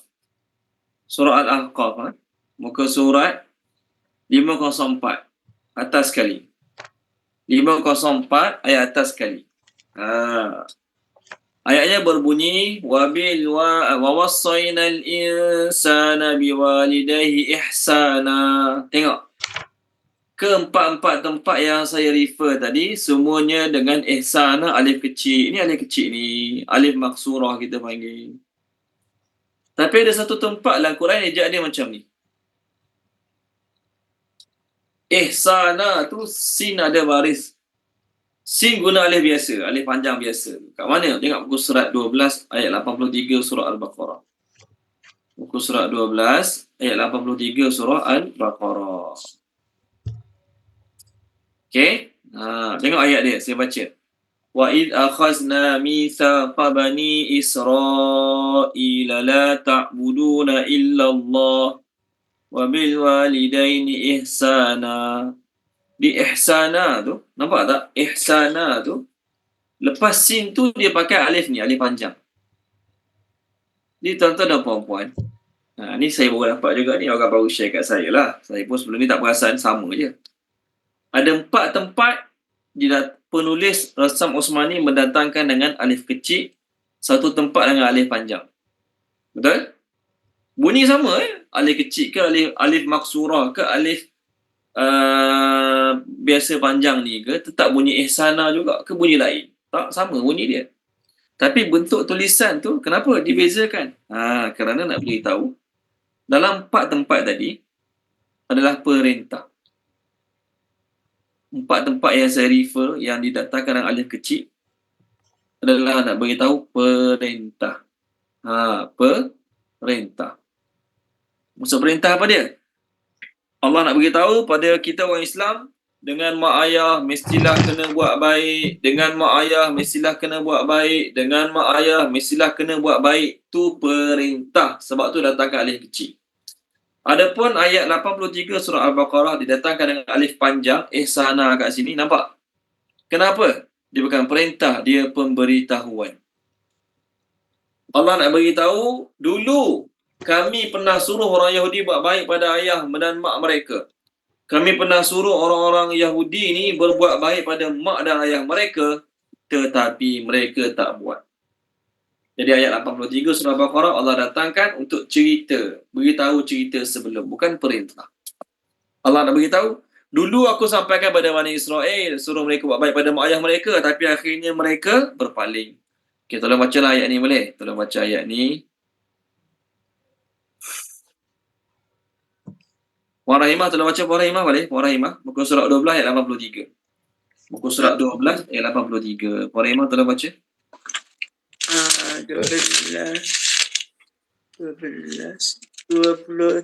83. Ya. A'udzubillahi minasyaitonirrajim. Dan ingatlah ketika kami mengambil janji daripada Bani Israel, janganlah kamu menyembah selain Allah dan berbuat baiklah kepada kedua orang tua, kaum kerabat, anak-anak yatim dan orang-orang miskin. Dan bertutur katalah yang baik kepada manusia. Laksanakanlah solat dan tunaikan zakat. Tetapi kemudian kamu berpaling, iaitu mengingkari kecuali sebahagian kecil daripada kamu dan kamu masih menjadi pembangkang. Pembangkang. Nampak Terima kasih Puan Rahimah. Ayat ni semua sama, wabil walidaini ihsana, tapi kenapa dia datangkan alif kecil datang alif panjang? Ni saya pun baru perasan. Sebab baca sama ya, ihsana, tapi ada tempat datangkan alif kecil, ada tempat datangkan alif panjang. Kerana apa? Kerana orang yang menulis Al-Quran ni mereka tulis dengan ilmu, bukan main taram suka hati nak buat alif kecil alif panjang. Lama tak guna alif kecil, main guna alif kecil. Lama tak guna alif panjang, jom guna alif panjang pula. Tak. Mereka ada sebab-sebab. Waktu 4 tempat, didatangkan alif kecil, nak beritahu perintah, kena buat baik pada mak ayah. 1 tempat, datangkan alif panjang, bukan perintah, nak cerita peristiwa dulu. Allah suruh Bani Israel, Yahudi buat baik pada mak ayah, tapi Allah kata apa? Thumma tawallaitum illa qalilan minkum wa antum mu'ridun. Kemudian kamu berpaling, melainkan sebahagian kecil daripada kamu, dan kamu adalah orang-orang yang selalu sentiasa berpaling. Okey? Okey, baik. Sambung ayat baru. Sorry, maafkan saya. Ini sekadar nak ceritalah ilmu Allah tentang Quran ni sangat-sangat luas. Bukan kebetulan berkata dia saja, tapi nak cerita bahawasanya Allah Ta'ala buat Quran ni sangat hebat. Orang yang menyusun Quran ni pun Allah bagi ilmu yang sangat hebat pada mereka. Okey, ayat 89. Wa dan laqad demi sesungguhnya. Sambung ayat baru. Wa dan laqad demi sesungguhnya sarrafna kami telah menerangkan. Sarrafna kami telah menerangkan.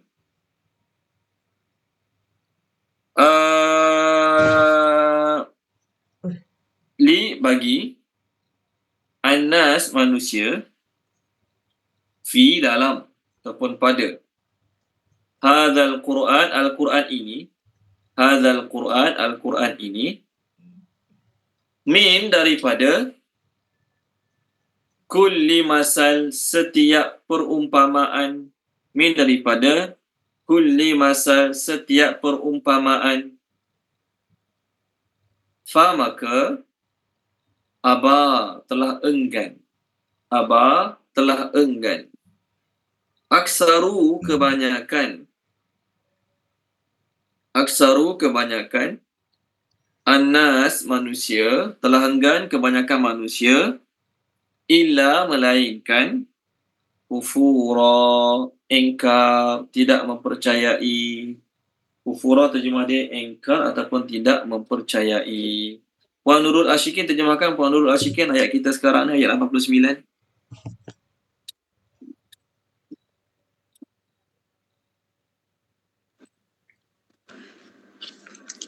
A'udzubillahi minasyaitonirrajim.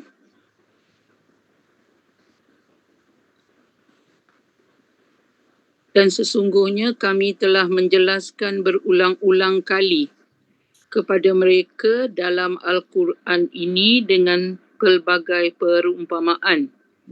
Tetapi kebanyakan manusia tidak menyukainya, bahkan mengingkarinya. Okey, terima kasih Puan Nurul Ashikin. Bagus terjemah sarafna dia tu. Terjemah Puan Nurul Ashikin, kami menerangkan berkali-kali. Dalam bahasa Arab ada 3 lafaz kami menerangkan. Dalam bahasa Arab ada 3 lafaz kami menerangkan.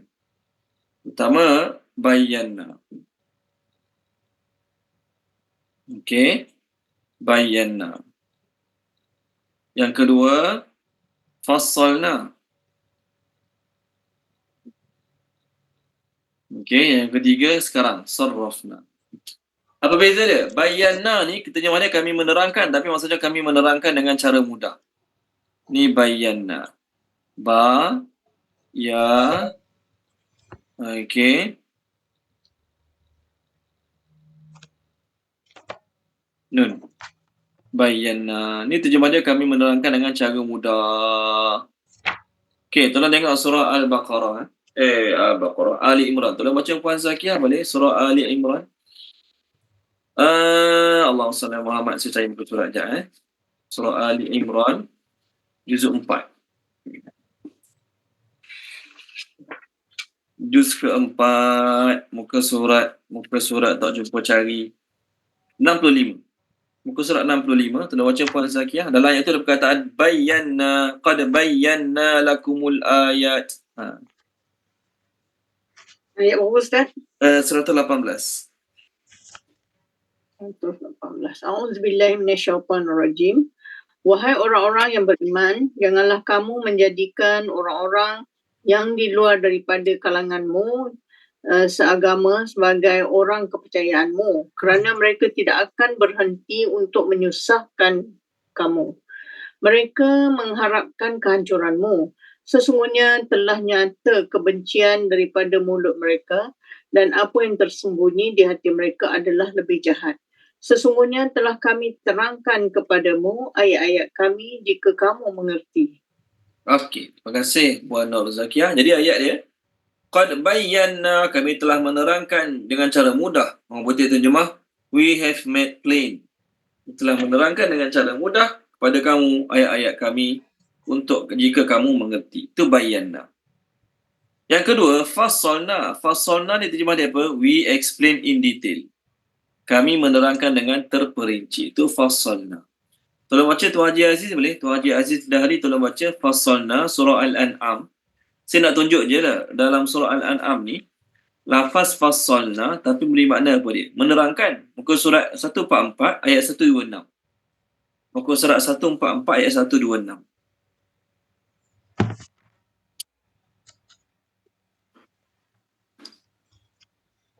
Dan inilah jalan Tuhanmu yang lurus. Kami telah menjelaskan ayat-ayat kami kepada orang-orang yang menerima peringatan. Okey, terima kasih Tuan Haji Aziz. Betul lah terjemah dia tu. Kami telah menerangkan fassalna. Tapi dari sudut bahasa, fassalna bukan sekadar menerangkan. Tapi fassalna dari sudut bahasa ialah we explain in detail. Kami menerangkan dengan terperinci. Kami menerangkan dengan terperinci. Itu fassalna. Adapun sekarang, ayat kita sekarang, sarrafna. Sarrafna. Apa nama sarrafna? We explain repeatedly. Kami menerangkan berkali-kali. Kami menerangkan berkali-kali. Kami menerangkan berkali-kali. Apa makna ayat ni? Allah nak beritahu, kami dah terangkan berkali-kali kepada orang kafir, Quran ni daripada Allah, bukan Nabi reka. Quran ni daripada Allah, bukan Nabi reka. Ini sepatutnya kami bukan sekadar menerangkan, kami bagi analogi-analogi. untuk kamu faham yang Quran ni bukan daripada Nabi. Kamu tak faham lagi ke kami dah kata Quran ni bukan daripada dia sebab dia tak pandai baca, tak pandai tulis. Okey, kamu pula kata kawan dia tolong. Okey, cuba kamu reka satu surah macam dia buat. Tak boleh buat. Jadi semua penerangan-penerangan yang Allah terang berkali-kali tu, Allah datangkan dengan analogi-analogi, sepatutnya mereka percayalah Quran tu daripada Allah. Tapi Allah kata kebanyakan manusia pilih nak melawan juga. Pilih nak engkar. Maksudnya pilih tak nak percaya juga Quran tu daripada Allah Subhanahu wa Ta'ala. Allah kata apa dia? Al-Quran menggunakan kaedah dia panggil analogi. Supaya apa? Similitude. Orang putih terima similitude. Maksudnya menyamakan sesuatu untuk mudah faham. Menyamakan sesuatu untuk mudah faham. Okey? Kita nak syukur pada Allah. Tanda kita terima kasih pada Allah. Apa patut kita buat? Contohlah kan, nak terangkan pada orang kafir. Jadi kita kata pada orang kafir, okay, kita kata pada orang kafir, pada kita sama jugalah, kita nak beri faham. Apa kita dapat semua daripada Allah. Apa kita dapat semua daripada Allah. Walaupun nampak bos bagi, majikan bagi, orang tu bagi, orang ni bagi, tapi hakikatnya semua tu daripada Allah Subhanahu wa Ta'ala. Jadi bila kita tahu dan percaya dan yakin semua daripada Allah, apa kita kena buat? Kita kena syukur pada Allah. Macam mana nak syukur pada Allah? Kita pun kata pada orang yang kita nak terangkan tu, bila hari jadi mak kita, kita nak balas jasa mak kita. Contohlah, patut tak boleh balas pun sebenarnya. Tapi kita niat nak menggembirakan mak kita, kita niat nak menghargai mak kita, kita nak beli hadiah pada mak kita. Jadi kita nak beli hadiah pada mak kita, contohlah ni analogi kan. Kita nak beli hadiah yang mak kita suka ke yang kita suka? Kita nak beli hadiah pada mak kita yang mak kita suka ke yang kita suka? Of course lah kita kena beli hadiah. Ya. Yang mak kita suka. Ya, yang mak kita suka.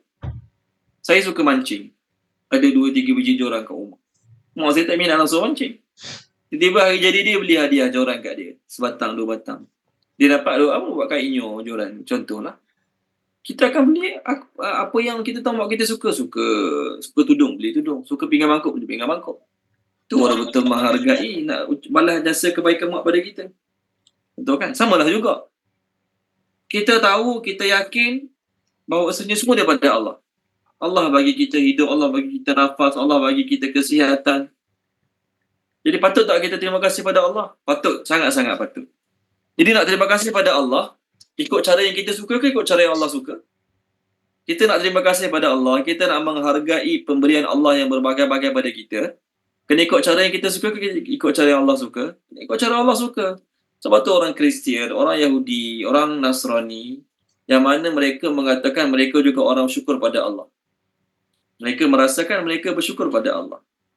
Tapi mereka buat cara yang Allah tak suka. Jadi sebab tu mereka kena reject. Patutnya mereka nak sukakan Allah, nak redakan Allah, mereka kena mencari tahu apa yang Allah suka. Jadi bagi kita tahu Allah suka kita buat macam ni, Allah suka kita buat macam ni, kita buat.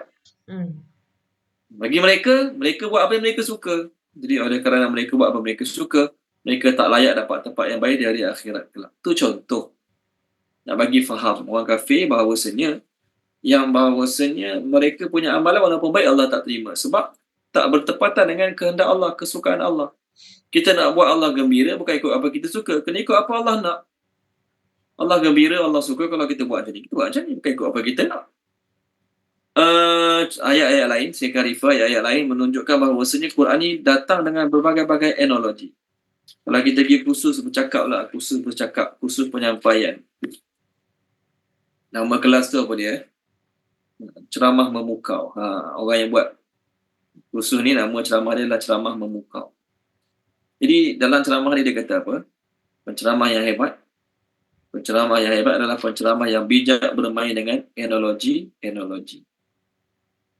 Quran lah paling hebat kerana Quran mendatangkan berbagai-bagai analogi kepada orang kafir untuk mereka faham. Tapi oleh kerana hati mereka tertutup, bagilah 10 analogi ke 20 analogi ke, tak jadi apa juga. Okey, tolong terjemahkan dia, Puan Izawani, muka surat 410 ayat 58. 410 ayat 58. Boleh poin Zawan ni kita baca. Dan 59. 58 dan 59. A'udzubillahi minasyaitonirrajim. Bismillahirrahmanirrahim. Sesungguhnya kami telah mengemukakan kepada umat manusia pelbagai kisah dan perbandingan di dalam Al-Quran, dan sesungguhnya jika engkau membawa kepada mereka suatu ayat, sudah tentu orang kafir itu berkata, kamu ini tidak lain hanyalah orang yang membuat dakwaan palsu. Demikianlah Allah mengunci hati orang yang tidak mahu menerima jalan kebenaran. Okey, terima kasih Puan Izzawan. Allah kata dalam Quran ni kami dah bagi berbagai-bagai tamsilan, analogi, perbandingan. Allah datangkan. Tapi engkau, wahai Muhammad, setiap kali kau datang ke ayat pada mereka, ayat analogi ke, ayat tamsilan ke, ayat ancaman ke, mereka tetap mengatakan ni palsu, ni tipu, ni scammer. Itu ayat mereka. Nak reject engkau, wahai Muhammad. Jadi syukur pada Allah. Apa rahmat Allah pada kita orang Islam? Kita yang lain-lain Islam ni pada rahmat Allah. Walaupun kita tak belajar sepotong ayat Quran masa kita kecil. Masa kita kecil, kita baru start A, I, U, Babi, Bu, Tati, Tu, baca Muqaddam masa kecil. Ayat Quran tak tahu apa langsung pun lagi. Masa tu kita tak tahu langsung apa isi Quran, apa Allah nak sampaikan dalam Quran. Masa tu kita tak belajar langsung lagi terjemahan Al-Quran. Tetapi masa kita kecil, kita telah pun meyakini atas sebab didikan mak ayah kita, atas sebab tarbiyah mak ayah kita telah pun meyakini sejak kecil bahawasanya Al-Quran 100% daripada Allah. Walaupun kita tak baca lagi apa terjemah langsung ayat dia. Terjemah dia kita tak baca apa pun lagi. Kita telah pun meyakini Al-Quran tu 100% milik Allah. Rahmat Allah ke bukan? Itu rahmat Allah besar. Sebab orang kafir zaman Nabi, mereka tengok Nabi yang langsung tidak ada kontradik antara amalan Nabi dengan Al-Quran Nabi baca. Kita hari ni, contohlah ustaz-ustaz yang ngajar kita ngaji, kadang-kadang apa yang Quran kata dengan apa ustaz tu buat tak sama. Quran cakap lain, ustaz tu buat lain, berlaku. Dia walaupun berlaku macam tu dalam kehidupan kita, kita masih lagi percaya Quran tu daripada Allah. Zaman dulu, mereka tengok Nabi dengan sahabat, orang kafir lah. Mereka tengok Nabi dengan sahabat, mereka tak jumpa kontradik antara amalan Quran dengan apa Nabi cakap. Mereka tak jumpa kontradik antara apa Quran kata dengan amalan para sahabat. Pun begitu, mereka masih memilih untuk tak nak menerima Quran tu betul daripada Allah. Malang bagi mereka. Kita, masa kita kecil, kita tak tahu apa langsung terjemah Quran. Apa satu pun tak tahu, kita tak tahu terjemah Quran ni. Tetapi masa tu kita dah meyakini Quran 100% daripada Allah. Itulah rahmat Allah pada kita. Orang kafir, mereka dengar Quran live daripada mulut Nabi. Kita dengar Quran daripada berbagai-bagai guru. Guru mengaji kita, tak tahulah sampai ke Rasulullah mungkin berapa puluh orang, berapa 60 orang, 70 orang ke. Guru mengaji kita, contoh. Maksudnya kalau kita ambil sanad mengaji, saya dengar daripada guru saya dengar daripada guru dia dengar daripada guru dia, dengar rantaian sanad, change sanad tu. Sampai Nabi mungkin dalam 40 orang, 50 orang. Contoh. Walaupun kita tak dapat daripada mulut Nabi, kita dapat daripada melalui sanad-sanad guru-guru sampai pada kita. Kita tetap meyakini Quran 100% daripada Allah, bukan daripada Nabi. Orang kafir, mereka dengar Quran live daripada mulut Nabi. Dengar live daripada mulut Nabi masuk telinga mereka. Tapi mereka masih lagi tak nak mempercayai Quran tu daripada Allah. Malang tak nasib mereka? Malang. Betul lah kata, kami dah menerangkan berkali-kali dalam Quran ni. Kami telah menerangkan berkali-kali dalam Quran ni berbagai-bagai analogi, tamsilan. Tetapi kebanyakan manusia tetap memilih untuk kufur juga, tak nak menerima juga Al-Quran. Jadi syukur pada Allah, kita walaupun tak pernah belajar tafsir sebelum ni tak pernah belajar tafsir, sebelum ni tak pernah baca terjemahan pun, tak tahu berapa banyak surah dalam Quran, tak tahu pun berapa banyak ayat dalam Quran, tak tahu pun berapa baris yang berkurat surat, tak tahu langsung. Contoh, sebelum ni. Tetapi kita telah pun meyakini, mempercayai adanya Al-Quran ini benar daripada Allah, tu rahmat Allah. Ada orang kafir, contohlah ni sekadar contoh. Ada orang kafir, dia belajar, dia masuk kelas perbandingan agama. Okey? Jadi ataupun dia belajar tentang teologi, contoh. Orang kafir. Banyaklah buku-buku dia kena buka. Antara yang dia kena buka Al-Quran. Dia study ayat demi ayat, dia baca ayat demi ayat. Tapi dia kafir. Dia dalam hati dia tak percaya Quran tu daripada Allah. Dia rasa percaya Quran tu Muhammad dengan kawan-kawan dia reka dulu. Tu dalam hati dia. Dia belajar universiti ni. Hari-hari dia buka tafsir. Kita yang mengajar tafsir ni bukan satu hari buka 2 tafsir je. Saya nak mengajar tuan-tuan, saya buka 2 tafsir je. Tak sempat nak baca banyak-banyak tafsir. Orang kafir yang belajar perbandingan agama ke ilmu teologi kat universiti ke, dia hari-hari buka Quran, macam-macam tafsir dia buka. Tapi dia kafir. Seorang lagi orang Islam, dia tak ada masa nak baca Quran. Sibuk sangat dengan kerja cari duit, tak ada masa baca Quran. Tapi dia yakin Al-Quran 100% daripada Allah. Si kafir yang belajar Quran ni tadi, untuk PhD dia ke apa ke, contohlah, hari-hari buka Quran, hari-hari tengok terjemah Quran, tapi tak percaya Quran tu daripada Allah. Mereka percaya Nabi mereka. Maka kat akhirat siapa yang selamat? Kat akhirat siapa yang selamat? Orang Islam yang percaya Quran itu daripada Allah, walaupun tak ada masa nak mengaji, dia selamat kat akhirat. Itulah rahmat Allah. Adapun orang kafir yang hari-hari study Quran untuk dapat degree PhD dia, tapi dia tak percaya Quran itu daripada Allah, maka dia tidak akan selamat pada hari akhirat. Jadi rahmat Allah pada diri kita, apa dia? Kita percaya dan yakin Quran itu daripada Allah, bukan daripada Nabi SAW. Itu pun dah satu rahmat besar bagi kita. Apatah lagi kalau kita baca sungguh-sungguh, amalkan sungguh-sungguh, cuba sampaikan pada orang apa kita mampu sampaikan, itu lagi besar pahalanya di sisi Allah Ta'ala. Kenapa Quran ni panggil rahmat? Kerana Al-Quran ni dengar dapat pahala, tengok dapat pahala, pegang dapat pahala. Allah sampaikan pada kita dalam surah Al-Hijr, kebesaran Al-Quran ni. Satu hari ada 3 kafilah dagangan datang niaga kat Madinah. Sahabat-sahabat tengok terkesan lah. Kafilah dagangan bawa barang-barang berharga, barang-barang mahal. Maka Allah turunkan ayat. Allah nak beritahu surah Fatihah yang aku turunkan pada kamu jauh lebih baik, jauh lebih bernilai daripada apa yang mereka ada dalam bentuk harta benda dunia. Tolong baca dia Puan Salasiah, boleh muka surat 266. Kita dah lalu dulu ayat ni. Ayat 8788. 266 ayat 8788. Boleh Puan Salasiah.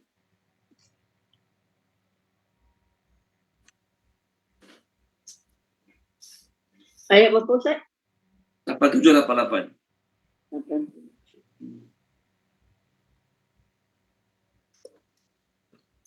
Auzubillah minasyaitonirrajim. 87. Dan sesungguhnya kami telah memberikan kepadamu 7 ayat yang dibaca berulang-ulang dan Al-Quran yang agung. 88. Jangan sekali-kali engkau Muhammad menumpukan pandanganmu kepada kenikmatan hidup yang telah kami berikan kepada beberapa golongan di antara mereka, orang kafir. Dan janganlah engkau bersedih hati terhadap mereka dan merendah hatilah engkau terhadap orang yang beriman. Okey, terima kasih Puan Salasiah. Jadi ketika mana sahabat-sahabat dia tengok kafilah dagangan tu bawa barang-barang berharga, terkesan tak dalam hati? Terkesan lah. Allah kata apa dia? Kami telah berikan kepada kamu 7 ayat berulang-ulang, itu Al-Quran. Dan Quran yang agung. 7 ayat berulang-ulang, itu Al-Fatihah tu. Dan Quran yang agung tu jauh lebih berharga, jauh lebih bernilai daripada harta yang orang kafir kumpulkan tersebut. Janganlah kamu memanjangkan pandangan mata kamu kepada nikmat yang kami berikan kepada mereka. Rendah dirilah terhadap mereka. Jadi Allah cakap kepada Nabi, sebenarnya kita yang tak sedar, yang tak merasakan dalam diri kita bahawasanya Quran tu besar. Kita tetap rasa untung kalau dapat dunia macam dia. Untung kalau kaya macam dia. Untung kalau duit banyak macam dia. Untung kalau ada kereta macam dia. Untung kalau duduk banglo macam dia. Tu yang kita duk rasa. Patutnya kita kena rasa kita beruntung sangat-sangat. Walaupun tak kaya, walaupun tak ada rezeki banyak. Tapi kita Allah bagi Al-Quran. Perasaan tu tak ada dalam hati ramai orang Islam hari ini. Kalau perasaan tu ada dalam hati orang Islam ini, insya-Allah orang Islam tu takkan rasa tenang, takkan rasa selesa kalau dalam seminggu langsung tak terlibat dengan Quran. Dalam seminggu ni aku tak ada masa langsung buka Quran. Dalam seminggu ni aku tak ada masa langsung nak mengaji. Dalam seminggu ni aku tak ada masa langsung nak belajar kelas tafsir ke, tadarus ke apa ke, tak ada masa langsung. Maka dalam diri dia sebenarnya tidak ada rasa keagungan Al-Quran. Okey, baik. Seterusnya masuk ayat baru. Allah beritahu, aku dah terang macam-macam cara dah nak suruh mereka percaya. Aku dah terangkan berbagai-bagai cara dah nak suruh mereka percaya Quran itu daripada Allah. Tak nak terima juga. Nampak macam mereka pilih tak nak terimanya. Ayat 90. Wa dan qalu mereka berkata. Qalu mereka berkata. Lan sekali-kali tidak akan. Lan sekali-kali tidak akan Nu'mina, kami beriman. Nu'mina, kami beriman. Laka, bagimu. Bagimu ke sini Nabi Muhammad lah. Laka, bagimu. Hatta sehinggalah. Hatta sehinggalah. Tafjura, engkau memancarkan. Tafjura, engkau memancarkan. Cause to gush forth. Kau memancarkan. Lana, bagi kami. Lana, bagi kami. Min, daripada. Al-ar, tanah. Al-ar, tanah. Maksud tanah kat sini tanah Mekah ni lah. Yanbu'a, mata air. Yanbu'a, mata air. Kat Arab Saudi ada satu tempat. Kat Arab Saudi ada satu tempat nama dia Yanbu'. Okay, tolong terjemahkan dia. Puan Tamsiah Syuaib terjemahkan boleh Puan Tamsiah ayat 90 ni. Bismillahirrahmanirrahim. Dan mereka berkata, selain tidak akan kami beriman. Bukan selain, sekali-kali tidak akan. Oh, sekali-kali tidak akan kami beriman bagimu sehinggalah engkau memancarkan bagi kami daripada tanah mata air. Okey. Terima kasih Puan Puan Tamsiah, terima kasih. Ayat ini diturunkan. Macam mana? Kenapa ayat ini diturunkan? Ketika mana Allah mendatangkan hujah-hujah kepada mereka tentang kebenaran keesaan Allah, kebenaran Al-Quran, kebenaran Nabi Muhammad, benarnya kita lepas mati akan dibangkitkan. Allah menyampaikan hujah-hujah tersebut kepada mereka. Mereka tak boleh nak jawab. Okey. Lalu mereka pun cuba cari alasan-alasan lain untuk tak nak beriman dengan Nabi. Ikrimah meriwayatkan daripada Ibnu Abbas radhiyallahu anhu, sekumpulan orang Quraisy berkumpul setelah waktu maghrib di sisi Kaabah, setelah matahari terbenam lah di sisi Kaabah. Mereka panggil Rasulullah sallallahu alaihi wasallam, lalu Nabi datang pada mereka. Mereka kata, wahai Muhammad, kalau kau bawa sekarang ni, agama baru yang kau bawa ni, okey, Quran yang kau bawa ni sebab kau nak kaya, kami boleh bagi harta kat kau sampai kau boleh jadi orang paling kaya di kalangan kami. Kalaulah Quran yang kau bawa ni sebab kau nak kemuliaan, nak orang sanjung, kami akan jadikan kau ketua kami. Kalau niat kau memang nak sanjungan, kami akan jadikan kau ketua kami. Okey? Dan kalau kau nak jadi raja, kami boleh lantik kau jadi raja kami. Kalau kau nak jadi, kalau kau buat macam ni sebab kau kena gangguan jin, gangguan syaitan ke, jin ke, dan kau tak mampu untuk merawatnya, kami akan korbankan seluruh harta benda kami untuk cari perawat yang boleh rawat kamu sampai kamu sembuh. Okey? Maka Nabi SAW bersabda kepada mereka dengan mengatakan, aku sikit pun tak nak apa yang kamu kata tu. Aku sikit pun tak nak dengan apa yang kamu kata tu. Tetapi Allah hantar aku kepada kamu sebagai Rasul. Allah turunkan kepada aku kitab dan Allah memerintahkan aku untuk jadi pemberi ancaman dan penyampai berita gembira. Maka aku menyampaikan kepada kamu risalah-risalah daripada Allah, nasihat untuk kamu. Kalau kamu terima, maka kamu akan dapat bahagia kamu dunia dan akhirat. Tapi kalau kamu tak nak menerima, aku akan bersabar sampailah Allah menghukumkan antara kau dan dada kamu. Maka mereka pun kata, wahai Muhammad, kalau kau betul mengikut apa yang kau kata, maka mintalah kepada Allah agar Allah mengalihkan gunung-gunung kat Mekah ni, yang mana gunung-gunung ni meliputi kami, gunung-gunung kat Mekah ni menyebabkan kami jadi sempit. Luaskanlah, kau minta Allah Ta'ala alihkan gunung-gunung ni, luaskan negeri kami dan buat mata air terpancar di tengah-tengah negeri Mekah ni. Supaya bila terpancar mata air, kami dapat 2-in-1. Pertama, kami dapat beriman yang kamu memang betul-betul Nabi. Yang kedua, kami dapat nikmat atas kenabian kamu. Jadi mereka ni sebenarnya bagi alasan sebenarnya mereka tak nak beriman. Mereka mengatakan, wahai Muhammad, kami tidak akan beriman kepada kamu sehinggalah engkau memancarkan pada kami mata air. Allah tak tunaikan permintaan ni. Kenapa? Allah tahu mereka tak nak beriman. Betul, Allah tak tunaikan permintaan mereka. Kadang-kadang orang tu hanya bagi alasan dengan sebab dia tak nak. Anak kita malah mengaji, kita suruh mengaji. Yang ini alasan sakit perut, esok alasan kita sekolah tak siap, lusa alasan cikgu suruh tidur awal. Contohlah. Ya walaupun kita cuba selesaikan alasan-alasan yang nak kita bagi, tapi dia tetap tak nak mengaji, maka tak akan selesai masalah. Ayat macam ni sebenarnya bukan berlaku pada Nabi Muhammad. Nabi Musa dengan pengikut dia cakap benda yang sama juga. Walhal pengikut Nabi Musa ni dah tengok mujizat Allah pada mereka, tapi tetap kata macam ni pada Nabi Musa. Tengok, tolong baca dia. Puan Siti nulis, tolong baca Puan Siti nulis surah Al-Baqarah. Saya cari buku surat. Ayat sama lah, lebih kurang macam ni. Ayat sama, lebih kurang macam ni. Muka surat 8 ayat 55-56. 8. Ayat 55 ayat 56. Bismillahirrahmanirrahim. Dan ingatlah ketika kamu berkata, wahai Musa, kami tidak akan beriman kepadamu sebelum kami melihat Allah dengan jelas. Lalu halilintar menyambarmu, sedang kamu menyaksikannya. 56. Kemudian kami membangkitkan kamu setelah kamu mati agar kamu bersyukur. Terima kasih Masih Tulis. Orang Yahudi ni ketika berjalan dengan Nabi Musa, mereka siap dengar suara Allah.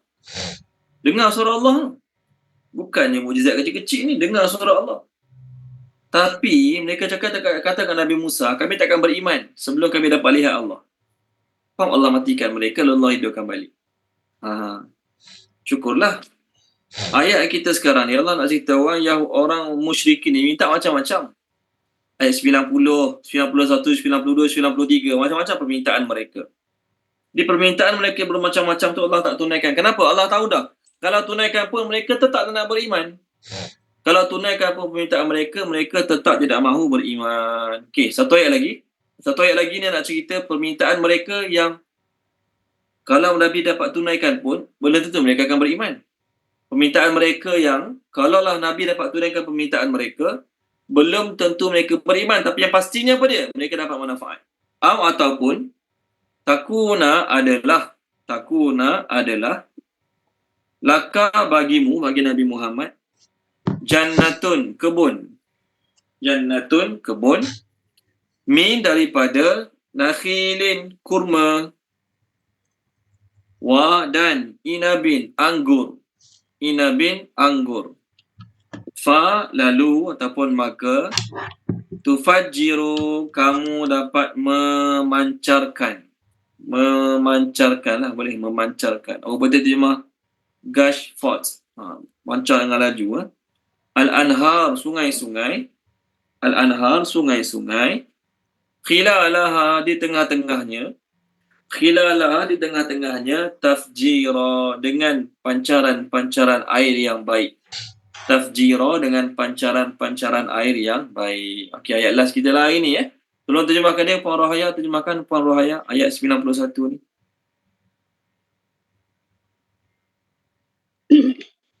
Bismillahirrahmanirrahim.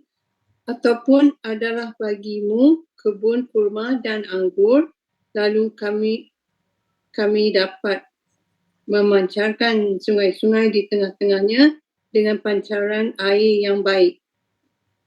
Okey. Terima kasih Puan Rohaya. Jadi mereka minta permintaan yang kedua kat Nabi. Mereka kata apa? Kalau betul kau Nabi, kami nak kau ada kebun. Kau mestikan ada kebun, yang mana kebun tu ada kurma dan anggur. Dan tengah-tengah kebun tu, kau doa pada Allah agar Allah pancarkan mata air sehingga terjadi sungai-sungai tengah kebun tu. Permintaan mereka lain macam. Jadi, kalau Allah tunaikan permintaan ni, Nabi doa pada Allah dan Allah tunaikan permintaan ni, seandainya, mereka akan beriman ataupun tak akan beriman, belum tentu lagi. Yang tentunya apa dia? Mereka dah dapat manfaat daripada mukjizat tersebut. Jadi kadang-kadang orang yang, contoh paling mudah lah, seorang lelaki masuk minang seorang perempuan tu tak minat. Takkan perempuan tu nak kata, saya tak minat lah kat awak, muka awak tak kisah langsung. Terasa hati tu. Dia perempuan dia bagi alasan, saya nak belajar lagi. Jadi lelaki tanya berapa tahun? 2 tahun. Okey lah. Lepas 2 tahun habis belajar, lelaki tu datang balik nak minang dia lagi. Dia pun kata, saya bukan tak nak kahwin lagi, saya nak ada kerjaya, ada kereta, ada rumah dulu. Jadi sebenarnya orang tu tak nak. Jadi bila dia tak nak, bagilah macam-macam alasan pun. Lepas mula-mula tak nak bagi alasan sama belajar. Lepas tu bagi alasan nak kerja. Bila dah kerja cari alasan nak beli motor dulu, nak beli kereta dulu, nak beli rumah dulu. Senang cerita dia tak nak. Samalah juga orang musyrikin. Mereka sebenarnya tak nak. Tapi mereka minta nak tu, nak ni, nak tu, nak ni. Tak. Maka Allah, Nabi sedih tak? Nabi sedih kan? Allah katakan Nabi, wahai Muhammad, kalau kau sedih, dulu Yahudi yang tengok macam-macam mujizat. Kaum kau tengok mujizat apa sangat? Mujizat Quran, mujizat kau 1-2 dia lah kaum kau. Yahudi, mereka tengok mujizat Nabi Musa punya banyak. Yahudi lah, mereka tengok mujizat Nabi Musa punya banyak. Tetapi, punya banyak mujizat Nabi Musa mereka tengok, mereka masih lagi minta Nabi Musa, kalau betul kau Nabi, kau turunkan kitab daripada langit untuk kami. Tolong baca dia. Puan Nurul Ashikin, tolong baca Puan Nurul Ashikin. Muka surat 102, ayat yang ke 153. Muka surat 102, ayat 153. Boleh? Puan Nurul, tolong baca. 102 ayat 153 ya Ustaz? Ya betul. Auzubillahiminasyaitonirrajim. Orang-orang ahli kitab meminta kepadamu Muhammad agar engkau menurunkan sebuah kitab dari langit kepada mereka. Sesungguhnya mereka telah meminta kepada Musa yang lebih besar daripada itu. Mereka berkata, perlihatkanlah Allah kepada kami secara nyata. Maka mereka disambar peti kerana kezalimannya. Kemudian mereka menyembah anak sapi. Setelah mereka melihat bukti-bukti yang nyata, namun demikian kami maafkan mereka. Dan telah kami berikan kepada Musa kekuasaan yang nyata. Ya Allah, terima kasih Puan. Allah uji Nabi bukan sekadar musyrikin minta pelik-pelik. Orang musyrikin minta tu, minta ni, bukan. Ujianlah pada Nabi. Yahudi yang dah tahu Nabi tu memang benar-benar Nabi. Yahudi yang dah tahu Nabi tu benar-benar Nabi, pun sambung juga minta suruh Nabi buat turun kitab pada langit lah, macam-macam lah. Allah tak tunaikan pun. Kenapa? Kalau Allah tunaikan pun Allah tahu mereka belum tentu akan beriman.